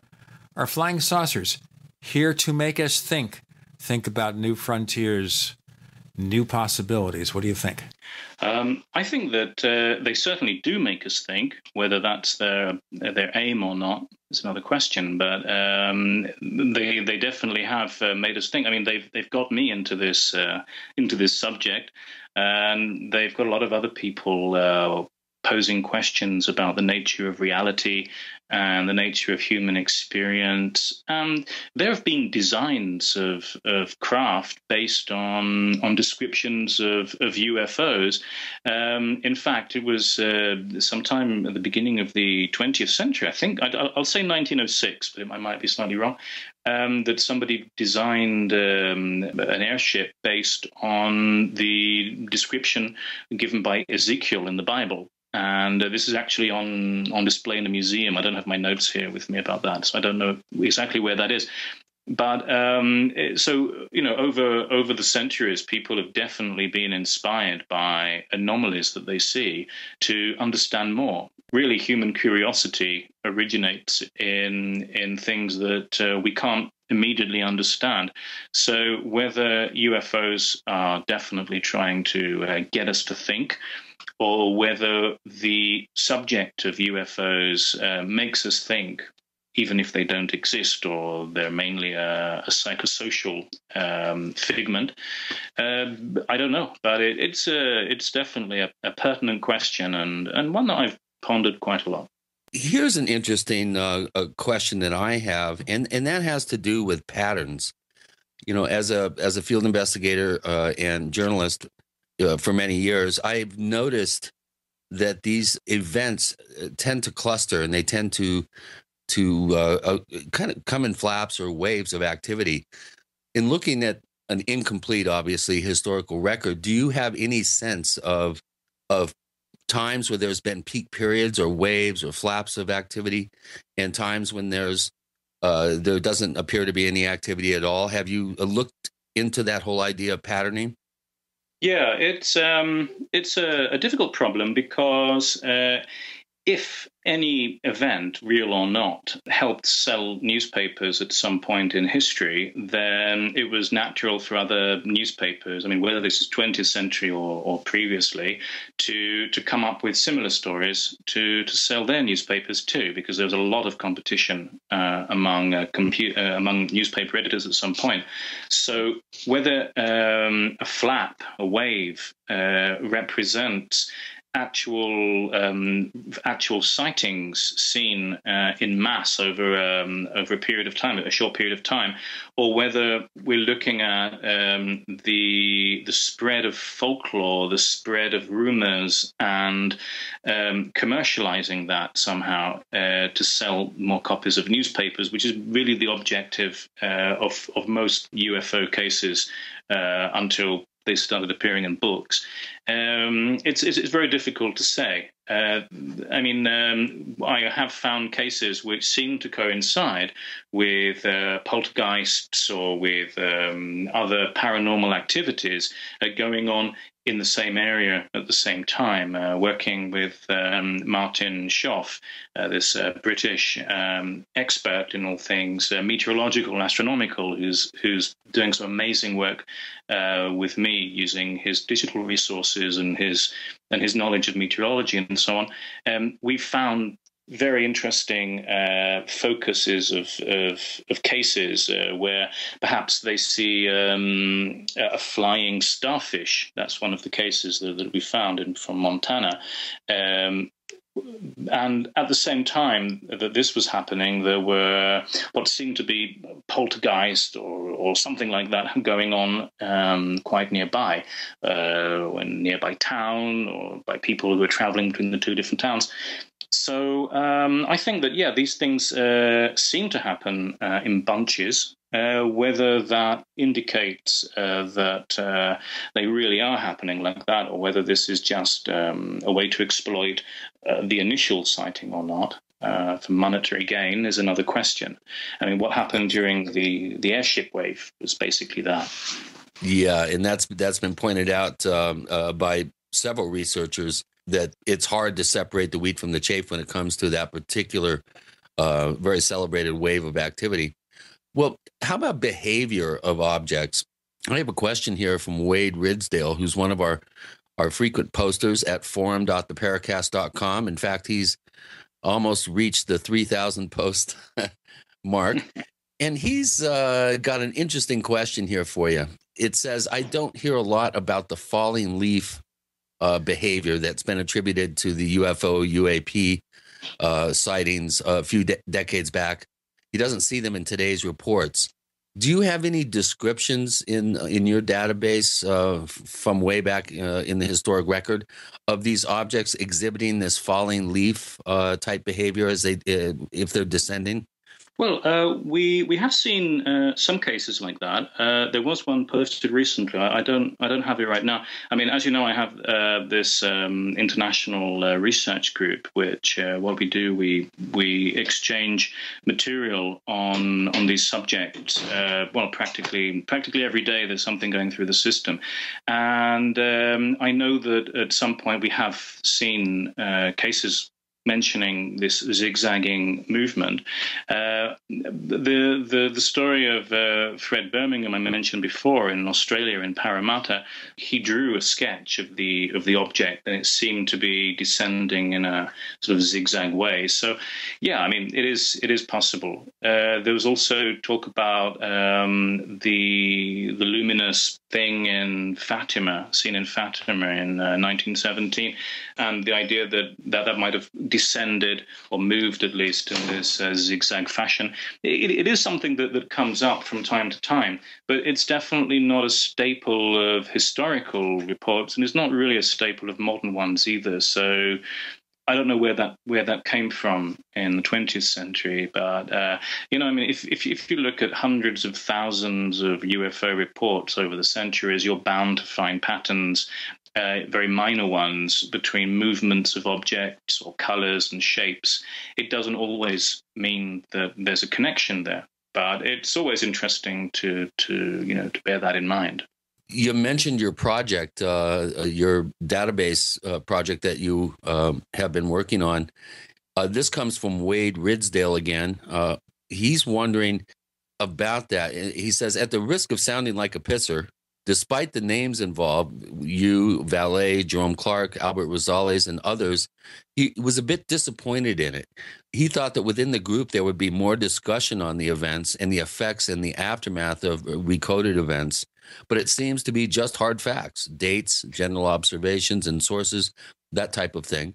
And he's more in about the experience, and given the name Magonia, he felt this was a natural assumption on his part.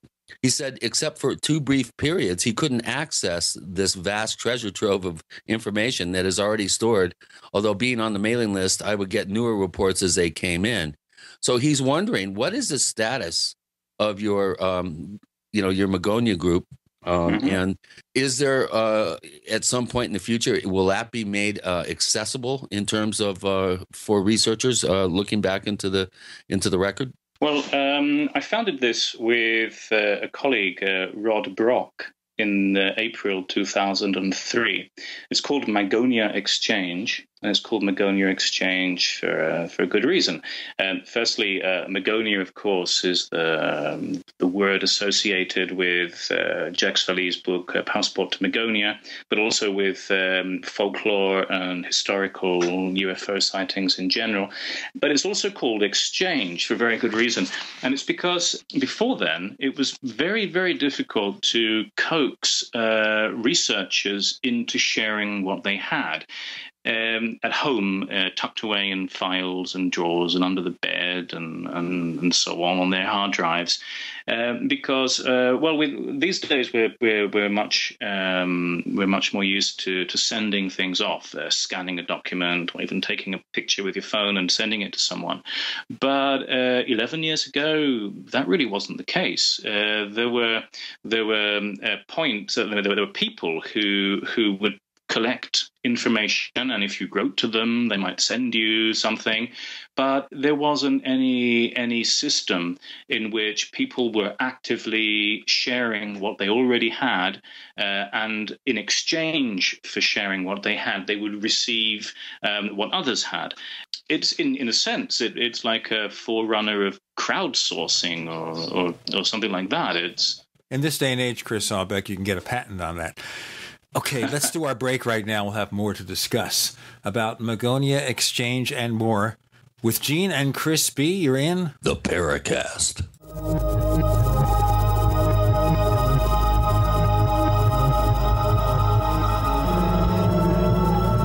We are the premier independent talk radio network, the Genesis Communications Network, GCN. Imagine looking in the mirror and to your surprise, you look 10 years younger. How would it make you feel? Looking younger can be your reality with our breakthrough anti-aging formula that's clinically proven to visibly and dramatically improve wrinkles, lines, and skin tone. Call 1-844-500-0815. That's 1-844-500-0815. Or visit ImagineLookingYounger.com. Hi, this is Ted Anderson. Have you ever wondered why banks, stockbrokers, investment advisors won't talk about gold IRAs? They've been available since 1986, yet the financial industry won't recognize the value of gold for your retirement. Gold has outperformed paper investments, yet no word about IRAs. If you would like to have gold for your retirement, call 800-686-2237. Don't get left behind by rising inflation and low returns. Call 800-686-2237. Secure your future and call 1-800-686-2237. Question: could too many GMO foods and toxins be overloading your digestive and immune systems?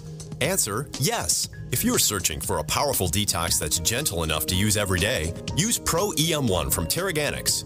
Pro EM1 is a powerful liquid probiotic that uses good bacteria to suppress pathogens and gently eliminate toxins from your body. A healthy digestive system will cleanse and remove toxins, support weight loss, improve absorption of food nutrients, and aid in controlling yeast and other infections. Pro EM1 is made with only non-GMO and certified organic ingredients, has no preservatives, and is dairy, soy, wheat, and gluten-free.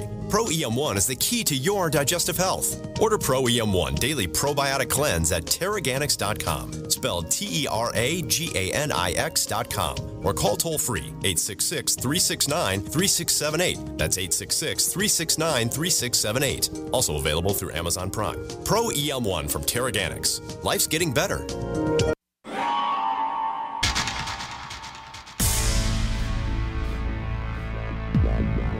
Welcome back to the Paracast, the gold standard of paranormal radio.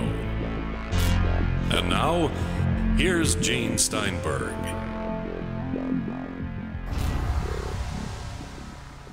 Of course, today you've got Kickstarter, you've got GoFundMe when it comes to crowdsourcing. But Chris Aubeck, the Magonia Exchange, is this a place the public can visit to share information, or is it strictly a bunch of you people working together privately? Well, to get the thing started, it was just mainly me and Rod Brock. And we were looking through what then was a novelty, which was digitalized newspaper collections, completely searchable, that would appear on the screen in PDF format and so on. And you could do incredible searches. They might have, 60,000 newspapers in their database from all kinds of periods in time. And you could put in there like strange star or singular phenomenon, and you'd come up with amazing UFO cases that no one had seen in over 100 years. So we started with this, and we shared it between ourselves in Yahoo accounts. At the time, we had 20, 30 Yahoo accounts, and they were just full to the brim with these things that we were finding, because we had no other way to store things. This was practically before pen drives existed too. It was very, very different period. And I began to suspect that if we could get others to join us, we could get through a lot more information a lot faster. I didn't expect that all of the libraries in the world would start digitalizing everything they have. What that's meant is that we have material there for the rest of our lives. And in fact, since the year 2003, we've managed to gather, I don't know how many, I can count posts, like sometimes a post that we send through the group will contain several different items, and the group itself has been through at least 3 different incarnations. So I'd say about 40,000 items have been shared since the year 2003, which is quite a lot. But to get this started, I had to be a little bit strict with the way this had to be, because the whole concept didn't exist before, and it was strictly, if you want to participate, you have to contribute completely free of charge. It's open to anyone at all, and it still is, and absolutely anyone. Someone's mother could join. There's absolutely no problem at all. But to participate, to receive, you had to contribute, and that was a philosophy that I had at the beginning, and it worked very well, particularly when we started getting members in Russia and countries like that, where people were going to obscure libraries and translating documents for us from Russian, for example, or French, Italian, and so on, and sharing those documents with the rest of the group. Because then I consider, I'm a translator myself. That's my main job in Spain. I consider that that, in a sense, is a kind of intellectual property once you've translated something. What I didn't want to happen was that someone would just go in there, take everything, raid all of our thousands of items, and then turn it into books on Amazon. And because that has happened, in fact, that happened to Albert Rosales once, and someone just published everything he had as a book. And so, of course, he complained and I complained and so on, and it was taken down. So to stop that from happening, so researchers are often quite sort of jealous, possessive people with their material. They took a very long time to get it. And, it's like gold dust in a sense, like the jewels of their collection. They didn't want to share everything they had immediately with the world. That is changing. But at the beginning, to gain people's trust, in a sense, it was necessary to make a group which was exclusive in the sense that you gave as much as you received. That was the main philosophy, that what you posted wasn't all going to be available there for someone to raid. The way that it's worked is that if any new people want to join, they have access to absolutely everything that's posted from the day that they join. And if they want to get any earlier posts, they can go through the Yahoo archive, which lists everything that's ever been posted, at least since from the year 2004. And they see the title of everything. If they want something, they can ask me or ask someone else, and it can be sent to them. We're not that exclusive. We're not sort of guarding everything under lock and key. The only thing that we're doing is to create a system that gives people a motive to share what they have in order to receive. So I don't know who it was who wrote that. Yeah, he's welcome to join again. But I'll be happily knocking him off again from the list if he doesn't contribute anything over a period of 6 months or 8 months or whatever it is. As far as discussion is concerned, the internet is so full of discussion and forums and everything, and there are TV programs and radio programs and everything, possible debates and conferences, that I'm more interested in providing a source of the original information, untouched scans of these ancient documents if possible, and just put that out there for people to do their own independent projects. And that's exactly what's happened, and it's been very successful. Mr. O'Brien. Well, we have, as Gene mentioned, we have a bunch of questions that have been posted by our posters at forum.theparacast.com, where you can post questions for our guests. And here's another question from one of our German listeners, Polterwurst, who's one of our very frequent posters at forum.theparacast.com. The one, he says, the accountant wonders in the sky that he personally found the most fascinating was that of Reverend Abraham Cummings, who apparently quite skeptically investigated some alleged sightings of an apparition in 1802 and ended up seeing it himself, a rather small football-sized whitish light that morphed and grew into the apparition of a woman. Could you give us some information on that? Do you think this was a genuine, incredible sighting? And have you done any further investigations about it? Yeah, this was a case from 1806, the Reverend Abraham Cummings, who set out to investigate the apparition of the ghost. And he was a serious scholar. He had a Master of Arts degree from Brown University. And he imagined that the tales were going to be fraudulent from the very beginning. So from that point of view, it's interesting because we're talking about an investigator who, from the very first moment, does not expect what he's going to find. And then what he wrote was that sometime in July 1806 in the evening, I was informed by two persons that they had just seen the spectre in the field. About 10 minutes after, I went out not to see a miracle, for I believed that they'd been mistaken.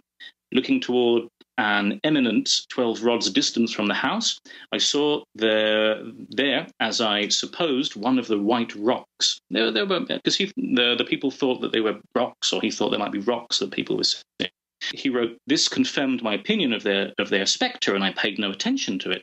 3 minutes afterward, I accidentally looked in the same direction, and the white rock was in the air, its form a complete globe, with a tincture of red and its diameter about 2 feet. Fully satisfied that this was nothing ordinary, I went towards it for more accurate examination. While my eye was constantly upon it, I went on 4 or 5 steps, when it came to me from the distance of 11 rods, as quickly as lightning, and instantly assumed a personal form with a female dress, but did not appear taller than a girl 7 years old. While I looked upon her, I said in my mind, 'You are not tall enough for the woman who has so frequently appeared among us.'" And he was referring to the ghost that people were seeing. "Immediately, she grew up as large and tall as I considered that woman to be. Now she appeared glorious. On her head was a representation of the sun, diffusing the luminous rectilinear rays every way to the around. Through the rays, I saw the personal form and the woman's dress." And he said that the entity had been encountered on dozens of occasions, and he included about 30 affidavits from witnesses to prove it. And in all the cases, first there was this small luminous cloud, and then it grew until it took on the shape of a woman, and then it would sort of disappear in about the same way. So this is interesting because we're talking about objects that float up into the sky. Here we have some kind of entity, humanoid entity. I also find it interesting because there's a connection here between this and apparitions of the Virgin. And of course, this was a reverend writing too. So whatever he saw, he might have decided to describe it in his own way afterwards. But it's interesting because we have 30 affidavits of people who believe they saw this thing. So among cases with a good number of witnesses in them, it's a good one. More to come with Chris Aubeck with Gene and Chris B. You're in the Paracast. Neighbors, are you tired of dealing with a slow web hosting provider? Well, check out A2 Hosting and their screaming fast Swift server platform. They even have SSDs that load pages 300% faster than the competition. Ready to give your site a speed boost? Well, tell you what, neighbors, head on over to a2hosting.com. That's A2, that's number 2, a2hosting.com. Check out their Prime hosting account. And get this, neighbors, they're even giving you an exclusive 25% off discount for all our listeners. 25%. And remember, their Guru Crew support team is standing by 24/7, 365 days a year to answer any of your questions. Now, to get the discount, use the coupon code GENE when you check out. Gold isn't for you? Ted Anderson, president of Midas Resources, one of the world's premier gold and precious metal investing firms. I get it. You wouldn't buy gold if you believed that the government is doing a great job, that the Fed will stop handing out trillions of dollars like bailout candy, that Social Security would be there for you. That's not what's happening. You might even pass on gold if the stimulus package wouldn't fuel inflation, or that the dollar wouldn't lose value, or that your retirement would be secure. If all looks rosy to you, then now is not the time to buy gold. For the realist, there have never been more sobering reasons to diversify with gold. Since 2001, the U.S. dollar index has tanked 30% while gold has risen 300%. Right now, savvy investors are adding gold to their portfolios. You should too. Find out what they know. Call us and I'll send you 10 reasons why gold will do very well, free. 800-686-2237. 800-686-2237. That's 800-686-2237. The Genesis Communications Network is one of America's premier broadcasters of captivating talk radio. We thank you for listening. Now, just imagine, there are thousands of people who are just as passionate about radio as you are. But what you may not realize is how easy and affordable it is to advertise with us. Radio commercials for your business could be heard on hundreds of radio stations across the U.S. every day. We can help you by creating an effective radio advertising campaign for your company. From script writing to producing your commercial, just like the one you're listening to right now. No other network provides the level of customer service we do. When it comes to radio advertising, we are your one-stop shop. And no matter how big or small your business is, we can help. Email us at advertise@gcnlive.com, and an experienced advertising executive will help you take the first step towards driving more customers to your business or website. Advertise@gcnlive.com. Easy, affordable, effective. The human body is extraordinary. Despite all the stresses we inflict upon it, it still works hard to stay in balance. Thousands upon thousands of people rely upon Heart and Body Extract to help their body stay balanced. This excellent 100% natural herbal formula helps maintain healthy blood pressure levels, cleans arteries, promotes good circulation, balances cholesterol, and more. HB Extract, paired with healthy lifestyle choices like good nutrition and exercise, can give you a life free of pain, sickness, and fear. Recapture your youthful vitality and experience your body healing itself with the aid of HB Extract. It's extremely effective and it starts working in just days. Visit hbextract.com to learn more and to read scores of testimonials from satisfied customers. And we've never increased our price in over 10 years. That makes Heart and Body Extract as great a value now as it was the first day we sold it. A healthy heart is a happy heart. Call 866-295-5305 or go to hbextract.com. We'd like to hear from you. If you have a comment or question about the Paracast, send it to news@theparacast.com. That's news@theparacast.com. And don't forget to visit our famous Paracast community forums at forum.theparacast.com. Chris Aubeck, you want to follow up and continue on the answer to the last question?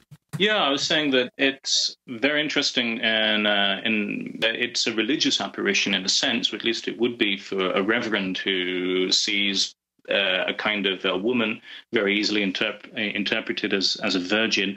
So here we have a kind of halfway enigma, something between a religious experience and a UFO one, which is something we find a great deal in ufology. Chris B. Well, we have a question here from Burnt State. He's one of our longtime posters at forum.theparacast.com, where you can ask our guest questions by going to our forums on the question thread. And Burnt State has a very interesting question here, and I'm very intrigued by what your answer will be. Have you discovered any specific symbols, inscriptions, or other odd forms of communication and representations seen on crafts, uniforms, or elsewhere that stand out to you as being truly significant? Now, of course, we have in the modern era the Umo case, the Lonnie Zamora case, where symbols were seen on the craft. Do we see this type of detail in some of the more ancient historical cases? Yeah, there are. Generally speaking, however, they didn't describe the hieroglyphics or the characters. They just said there were hieroglyphics, which is quite normal in a sense, because we're talking about generally people who hadn't studied, and they were often illiterate. I mean, looking back 200, 300 years, and they would have said it carried some kind of weird writing, but they didn't describe those characters. On the other hand, I am writing, I'm finished now, a book which is called Alien Artifacts, and it describes stories of objects that have fallen from the sky from around the 1850s onwards, well, the 1840s, we'll say, many of which did supposedly carry hieroglyphics on them. And this is a very old theme. You can look back at ancient or medieval Chinese writings of objects that come from the sky, full of characters and hieroglyphics that only specialists could understand or nobody could understand. And they often call it the sky language, the space language. Unfortunately, there's no way to know exactly what these characters look like, because they were practically never described. You brought up a really interesting point, and that is China. The largest UFO group in the world is over 1 million members, located in China. And here in the West, we don't really see a lot of the historical reports in books and in the literature about Asian cases. What are some of the more compelling historical cases from China, Japan, and from the Far East? Well, it's very difficult to answer that question, because we don't get to see many either. We don't have any members of the group in China or Japan. We've had them, but they post like one or two things and disappear. I don't know whether it's because they find the subject just of fleeting interest, or whether it's because of the language barrier. I'm not sure. So it's very difficult to answer that question.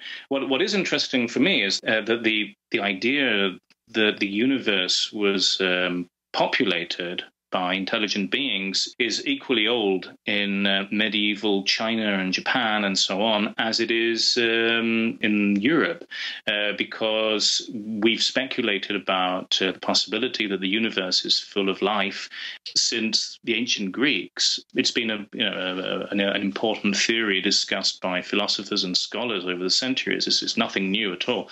So there is room there for speculation of this kind over the centuries.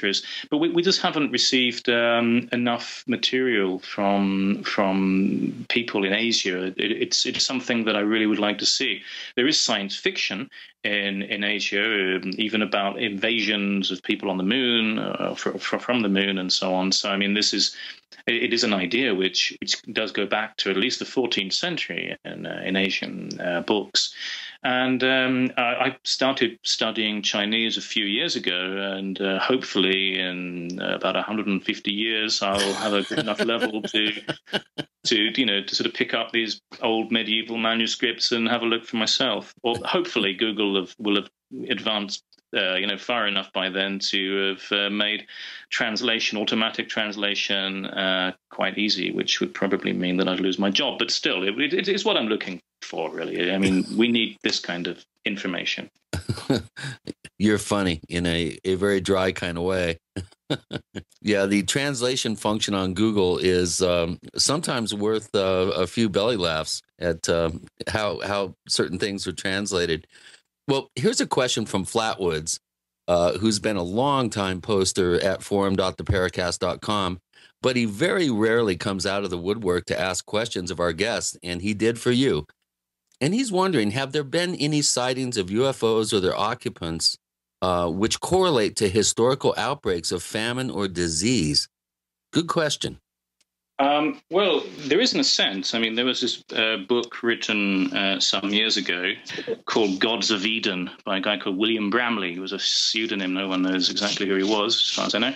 And he correlated sightings of UFOs with the plague and things like that. Because it is true that people at some point thought that comets in particular brought the plague with them. I mean, the whole idea of viruses from space and panspermia too, which isn't necessarily a virus, it's just a biological. This is extremely old too. You can find evidence of this in very, very old books and writings. So, I mean, yeah, there is indication that people during outbreaks of plague would look deliberately for some kind of cause, which would include lights in the sky or strange objects. I think that it's the same thing as happened during the airship wave, which was mainly just newspapers inventing stories. But it did make people go out of their houses and start looking up at the sky. And during that period, there were a lot of very interesting sightings of things that didn't look particularly like wooden airships, but they were recorded because they were popular. So you can imagine that anything seen in the sky that coincided with famines, but not only with famines, but also with warfare, important births, deaths of monarchs, and so on. Yeah, it would be recorded because it coincided. And we find that in many old pamphlets where they describe the arrival of an enemy soldier or troop or something, or army in some territory with a comet in the sky, a new comet or a new star that had appeared. So yeah, sure, viruses, famines, and so on. It doesn't mean that there's a causation. It doesn't mean that there's any causation there. Maybe it's just a coincidence, but it made people look up in the sky and take note.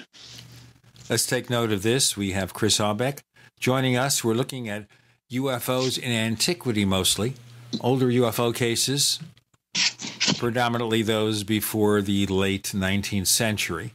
We've got a lot more to come in 2 more segments, more questions from our listeners. With Gene and Chris O, you're in the Paracast.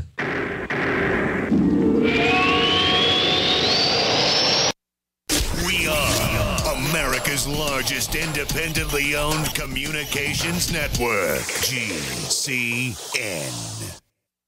Graphic Converter is the image manipulation tool for the rest of us. It does not use any database. You get full control of all your files. Want to view the images of a folder? Drag it into Graphic Converter and a powerful browser opens up to show your image files. You could use it for slideshows. You could use it to import images from digital cameras or from scanners. Need to do some image editing? You can do that too in Graphic Converter. Also print catalogs. Convert from so many formats I can't even list them. Download now to see if Graphic Converter is good for you, like 1.5 million other users. Guess what? You could save money when you buy Graphic Converter. Use the coupon code NIGHTOWL. Use the coupon code NIGHTOWL to get a special price for Graphic Converter. Go to lemkesoft.com. That's LEMKE soft.com. lemkesoft.com. LEMKE soft.com.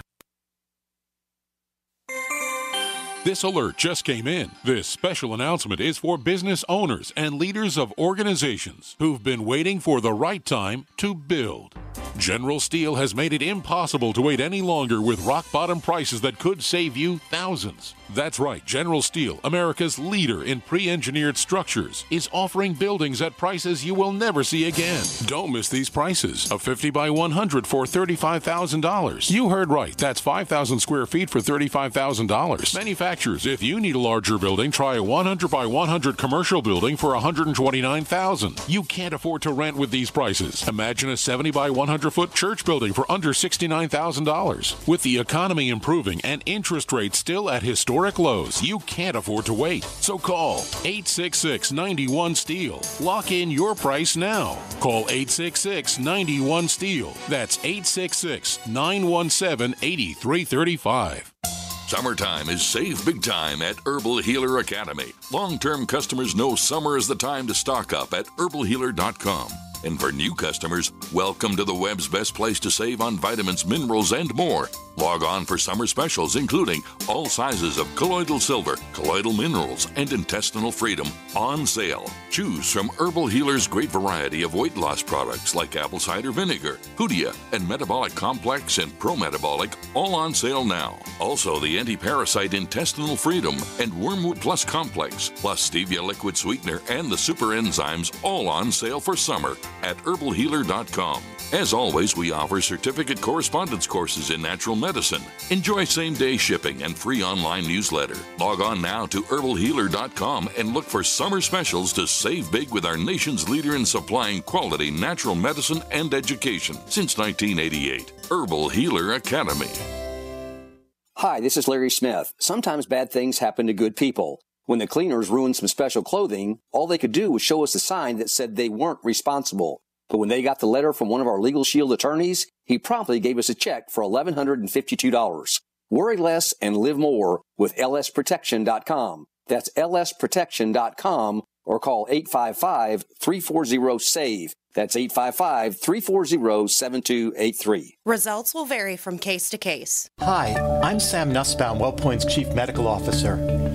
We proudly support the March of Dimes mission to improve the health of babies and fight premature birth. We're helping the March of Dimes fund breakthroughs in research and community programs that help more moms have full-term pregnancies and healthy babies. Join us in working together to provide children with a healthier start in life. Visit marchofdimes.org.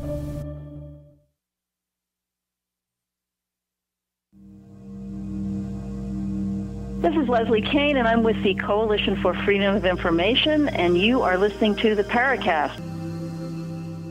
Chris Aubeck, I have a silly question to ask you here because people say all my questions are silly. All right, we know, of course, that people these days sometimes fake UFO sightings, sometimes fake UFO photos. It gets easier and easier to do as we get more high-quality camera equipment in our smartphones and the apps with which to do the editing. Do you see evidence of any of the cases you investigated from all those years ago may, in some cases, been made up? Yeah, there were quite a lot of them. I mean, the further you go back, the more ambiguous it looks because you don't know, because normally there's no date or time or known witnesses. So the further you go back, the more mythological it gets. So it's more likely. But there are lots of cases from the 17th century, 18th century, and so on, which you can divide into different categories of falseness, of fakery. I mean, firstly, you have those which were created to grind a sort of political or religious acts. People wanted to say the French are bad, for example, so the colors of the French flag would appear in the sky, or there were lots of battles between soldiers in the sky too, which is a very common way of expressing a dislike of a certain social or political situation or a battle and so on. So there's a lot of that going on. But then you have a different category of phenomena, which I've been looking into again with Martin Schoff, the British ufologist, which they sometimes took a phenomenon. For example, we were looking at a case where there was a strange black cloud, a violent black cloud destroying property. And when we were almost willing to sort of say, well, this is definitely an anomaly. This is very strange, this fiery black thing destroying property that seems to be intelligently controlled. But when he was looking into this, I mean, he realized one day that it wasn't. It was a crowd of people that had been turned into a crazy black cloud, almost as a kind of allegory or something. So people reading this read about a phenomenon, but in fact, what had happened was a social phenomenon. It was just it's as if you just called the crowds of people at a music concert one big monster. That was that. Then you have other cases which were of people who were sending off fire balloons, which were very popular at one point. Not everyone knew what a fire balloon was, so they'd be saying, my God, we're seeing a planet that's come out of its orbit or a star that's come out of its orbit and doing strange things. Then there were deliberate attempts to confuse people by sending up fire balloons in strange moments, and they often exploded or something. And then that's still going on today. Exactly. Yeah, exactly. I mean, very little has changed. I mean, really, if you look at all these different subjects, whether it's playing with cattle or abductions and so on. I mean, in the case of Jane Laird that I mentioned before, she talks about abductions, babies, everything that you might find in a Whitley Strieber book. I mean, practically everything that you find today was happening then. The Malleus Maleficarum was a book to help find witches and interpret witch behavior in the 15th century. I think it was 1485. This whole book is almost a perfect parallel with strange things, including UFO abductions and so on, seen today. And people were sending off objects into the sky in the 19th century to confuse. I mean, at that time, it wasn't to get anyone to believe that this was about extraterrestrials. It was mainly just as a joke to see what the scientists would say. Well, we're talking about kind of a political and socio-religious agendas that may be attached to some ancient UFO reports. Whenever someone like myself or many of our listeners go online to look at ancient UFO reports, invariably we will encounter the alleged sighting of flaming shields by Alexander's army. And the details differ. I've seen two different accounts. I'm not sure how they separate out. But I seem to remember that you kind of debunked this in your book. And do you want to give us a little thumbnail sketch of the popular version of this story and then what your research actually determined? Yeah, I don't have it in front of me right now, so I have to find it. I mean, I can tell you something about it a little bit. I mean, as far as I recall, the story of Alexander and the flaming shields, I remember looking for this about 15 years ago, and I couldn't find it. And a friend of mine, Yanis Delianis, French historian, who's helped a lot with me and Jake's in our writings and research, he wrote about this on his website and said that he'd looked into this and found that it was probably a story invented in the 1950s or 60s by ufologists. So there's not a great deal to say about any authentic stories of strange shields seen by Alexander the Great. But I mean, there are other Roman chronicles that describe shields and things in the sky, which are of interest. We do look into those in the book. So it's important to distinguish what is modern invention and fantasy from old sightings or fantasy, but it's important at least to know what was invented by modern ufologists. So I don't have the details with me, but that's the basic idea. Yeah, I've always wondered about that myself because it seemed too pat. It seemed too it seemed contrived to me always whenever I would see reference to it. I have another question here from Polterwurst. I was going to say, he's wondering about why did you include a shell-shaped floating sea monster sighted by the crew of the Nigeria ship in 1813. It's the only report that doesn't include something in the sky or coming from or ascending into the sky or whirling or zipping around in it. Give us your thinking on why that particular case was included. It was included not for any good reason at all, and it's not being included in the next edition. How's that? Okay. Well, he also goes on. He has a whole list of questions, several of which we've already asked, but he really thanks you for all the time and effort that you've dedicated, for this fascinating subject in your work. Now, obviously, we're going with this next question outside of your purview in terms of, sighting reports before 1879 or the age of flight, basically. But he's wondering about Foo Fighters, these intelligent balls of light, which have often been described as moving purposefully and intelligently. And he says that they're obviously not exclusively a World War II phenomenon on their own, but part of a greater phenomenon of what he would call intelligent lights that has accompanied us throughout history, as some of the descriptions in modern in Wonders in the Sky would indicate. These sacred lamps, ghost lights, mystery lights, the Hasdallan phenomenon, the Brown Mountain lights, Marfa lights, the Min Min lights. What do you make of this? And do you think that there's some sort of possible, as yet undefined natural phenomena that may be somehow being misinterpreted, even in the modern day, for UFO activity? And how much of these potential misidentified, earthbound phenomena do you think has contributed to the reports that you and Jacques Vallee featured in Wonders in the Sky? Well, it's a very difficult question. In a sense, Wonders in the Sky was like a first attempt to bring together as many reports of potential UFO phenomena that we could find in historical sources after eliminating thousands, literally thousands of cases. Most of the things that you see on the internet are just not real. They're just empty of content, and then they're completely useless. So it took us a long time to go through all those. What we're left with is a set of several hundred cases in the book, which seem to indicate something that we would not be able to explain it scientifically. And we are revising the book for another edition in the future, and we'll be taking out some cases and adding some new ones. But basically, these Earth lights, there are many geophysical explanations for them, and they, of course, coincide with earthquakes and other Earth movements.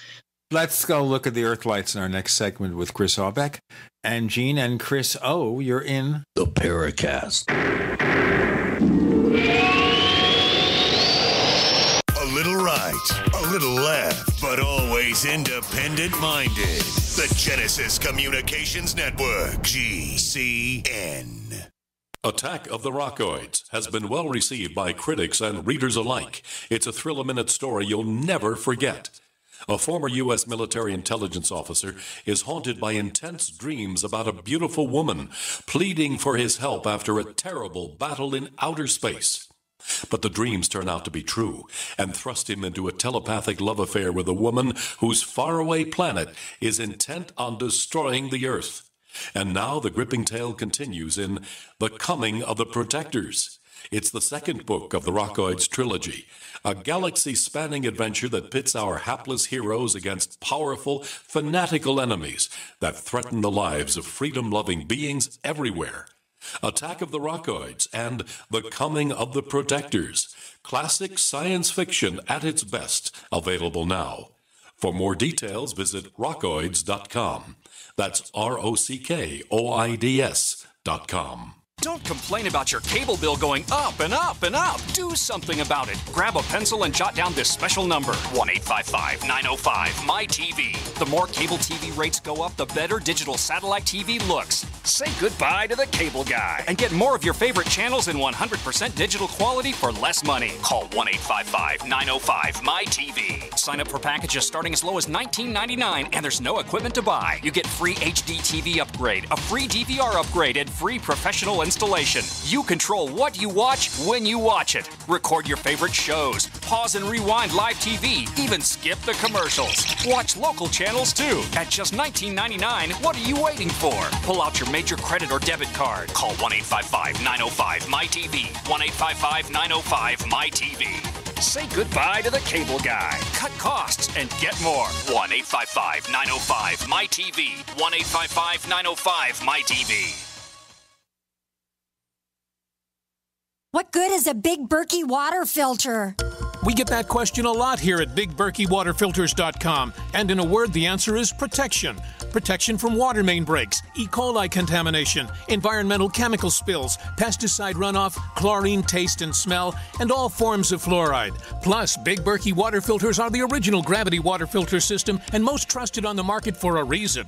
Tested by multiple independent NSF EPA certified labs, they are the gold standard in water purification. At only 1.7 cents a gallon, a single set of filters can last for 5 to 10 years. That means big savings. Big Berkey, the one that's powerful enough to purify stagnant pond water. Get a Big Berkey today at BigBerkeyWaterFilters.com. GCN listeners receive 5% off all ceramic filter systems. Visit our website or call 1-877-99-BERKEY. That's 877-99-BERKEY. Big Berkey Water Filters, for the love of clean water. Have you heard? Proactive Plus is faster and better than ever. Stay tuned for a 1,000,000 bottle giveaway, and you'll also receive free shipping. Do you have troubled skin? Acne? Well, we have great news. With Proactive Plus, your acne can heal, and you can help prevent new breakouts from happening. Don't miss this limited time offer. Give us a call at 800-538-5252 because we're going to let 1,000,000 people try Proactive Plus risk-free and get 2 free gifts and also receive free shipping when you call right now.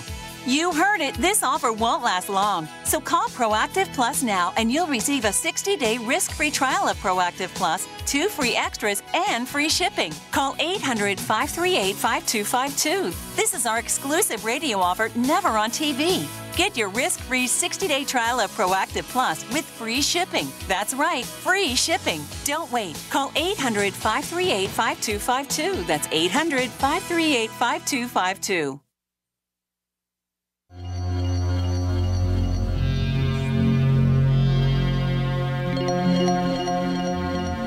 Hi, my name is Richard Dolan. You're listening to the Paracast.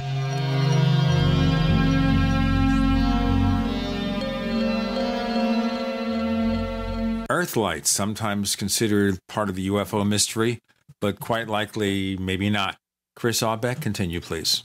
Well, basically, it's these are luminous phenomena which are caused by seismic activity, tectonic stress, and so on. And they're seen in connection with earthquakes and volcanoes. So this is something that we have to examine. As I said, Wonders in the Sky is really just a first step in the right direction. In future works, we're going to look much more deeply at this. What I'm doing with Martin Schoff, for example, is seeing whether any of the lights seen by people appeared in areas known for tectonic stress. And it's interesting that quite often they are, but then in other cases they're not. So if we're going to blame something on ball lightning, at least there has to be some kind of reason to believe that lightning would have occurred at that point. And if we think that it's earthlights, again, we have to look for some kind of mechanism there, or at least the area has to be known for tectonic stress. So it's not always easy, but this is work in progress. So hopefully one day we'll have a better idea of what's going on. We're going to go through a cross-section of quick subjects. This is our final segment, Chris Aubeck. So let me ask you here, do you have a particular all-time favorite case that you would consider one of high strangeness? Well, there are so many cases of high strangeness, and some of my favorite cases are not necessarily the strangest, but they're interesting for other reasons. Because they just contain so many components of modern cases. For example, we have one from 1899, which I quite like, which Dr. McKinnon sees from a distance, a kind of disc, and it's actually a disc. He describes it with the shape, and it passes in front of him across the countryside. And so there we have the classic flying saucer shape, perhaps. There are some stories which resemble, at least superficially, a UFO crash of some kind. For example, there's one from Prague in 1571, which, at least reading it does evoke images from I don't know, some kind of UFO retrieval. I mean, it doesn't have to be that, but it's just the way that it sounds. In fact, I'll read it to you, and you can come to your own conclusion. This is from the 20th of July, 1571, from Prague, and this is a genuine document. And it says, about midnight there was a great wind over Prague that made such a rumbling noise that it sounded like an earthquake. The people woke up with a start and hurried to the windows. Looking towards the cattle fair, today Charles Square, they saw a marching army coming along Spalina Street. The soldiers held their weapons in their hands, and witnesses found their appearance somewhat unnerving. Behind the soldiers came something resembling a large round chariot drawn by oxen. The object, which made a loud noise, was apparently made of metal and had no wheels. 8 large human figures marched behind the vehicle. They looked frightful because they had no faces, but wore enormous spurs on their feet, adding to the noise. Once they crossed the square, a great fire appeared on the ground in front of the Church of the Sacred Heart. On one side of the fire there were a large number of boxes, and on the other there were barrels. These barrels looked as if they could have been used to transport gunpowder. The big chariot arrived near the fire, and all the boxes and barrels were thrown on it. Then again a frightful wind arose at the same time as a kind of rain of fire, and all this horrifying vision disappeared. However, a luminous object could be made out in the air, a circle of fire that persisted until dawn. Then it says that that year there was a great famine and many people died. So whatever this was that people saw, this large round metal object being dragged in the street by soldiers and strange figures without faces, giants walking behind it, that suddenly disappeared, just leaving a circle of fire, people did think that that might be connected with the famine. That sounds pretty high strange to me. Let me ask you quickly here, because we only have very few minutes left, Chris Aubeck, and that is, do you see ever reaching a point in your lifetime, and it probably won't happen in mine, since you're the young whippersnapper on the show, and we got to snap the whip here, and that is, do you ever see a final solution coming to your investigations, or is it going to be just more information for posterity? No, in a sense, I've stood back from what is just general research. We have some excellent researchers in the group. I mean, people who are finding some of the most amazing cases. There's a woman called Kay Massingill, who I'm going to see next week, in fact, in Ohio. And she's contributed some of the most amazing stories. I mean, really, these are just the surface of what we've found over the last few years. I think she's found 7,000 or 8,000 very impressive stories herself. But myself, I'm sort of withdrawing more and more from what is general research and getting into mini projects and trying to analyze cases on their own merits. And I don't think that we're ever going to find some kind of interconnectedness between all of these stories. What we're going to see is groups of cases which might indicate, I don't know, alien visitors, they might indicate parallel universes, they might indicate just human fantasy, they might be something else.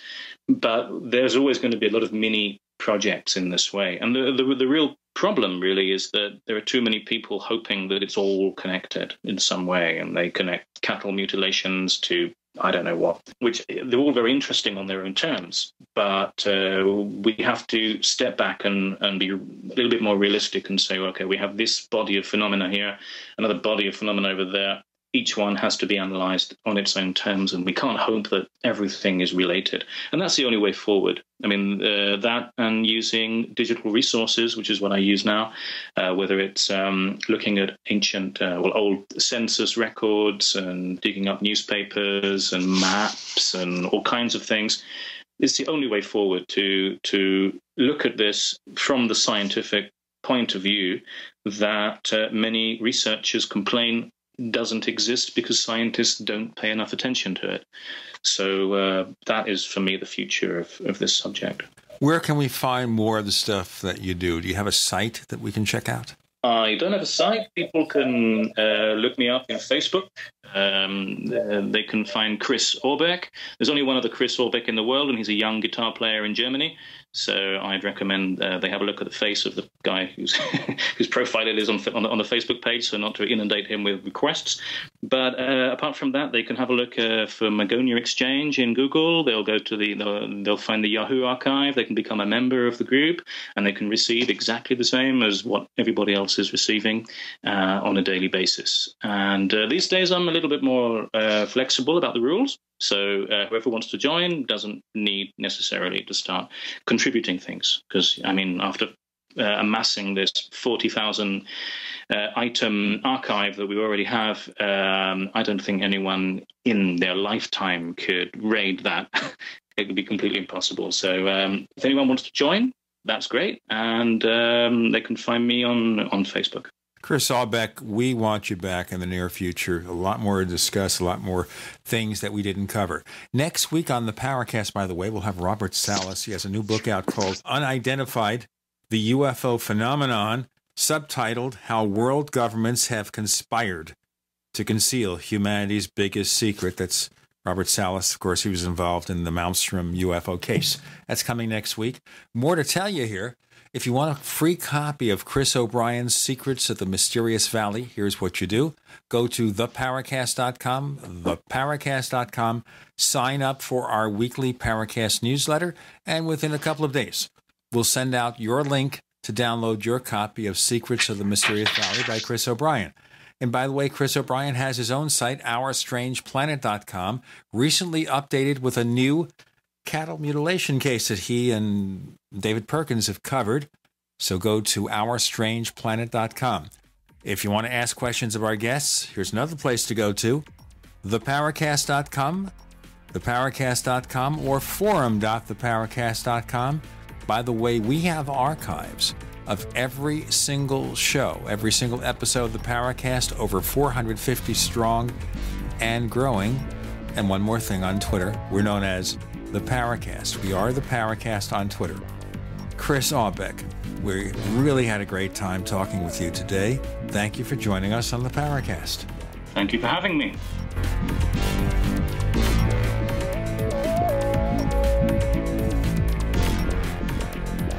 The Paracast, featuring Gene Steinberg and Christopher O'Brien, is a copyrighted presentation of Making the Impossible, Incorporated.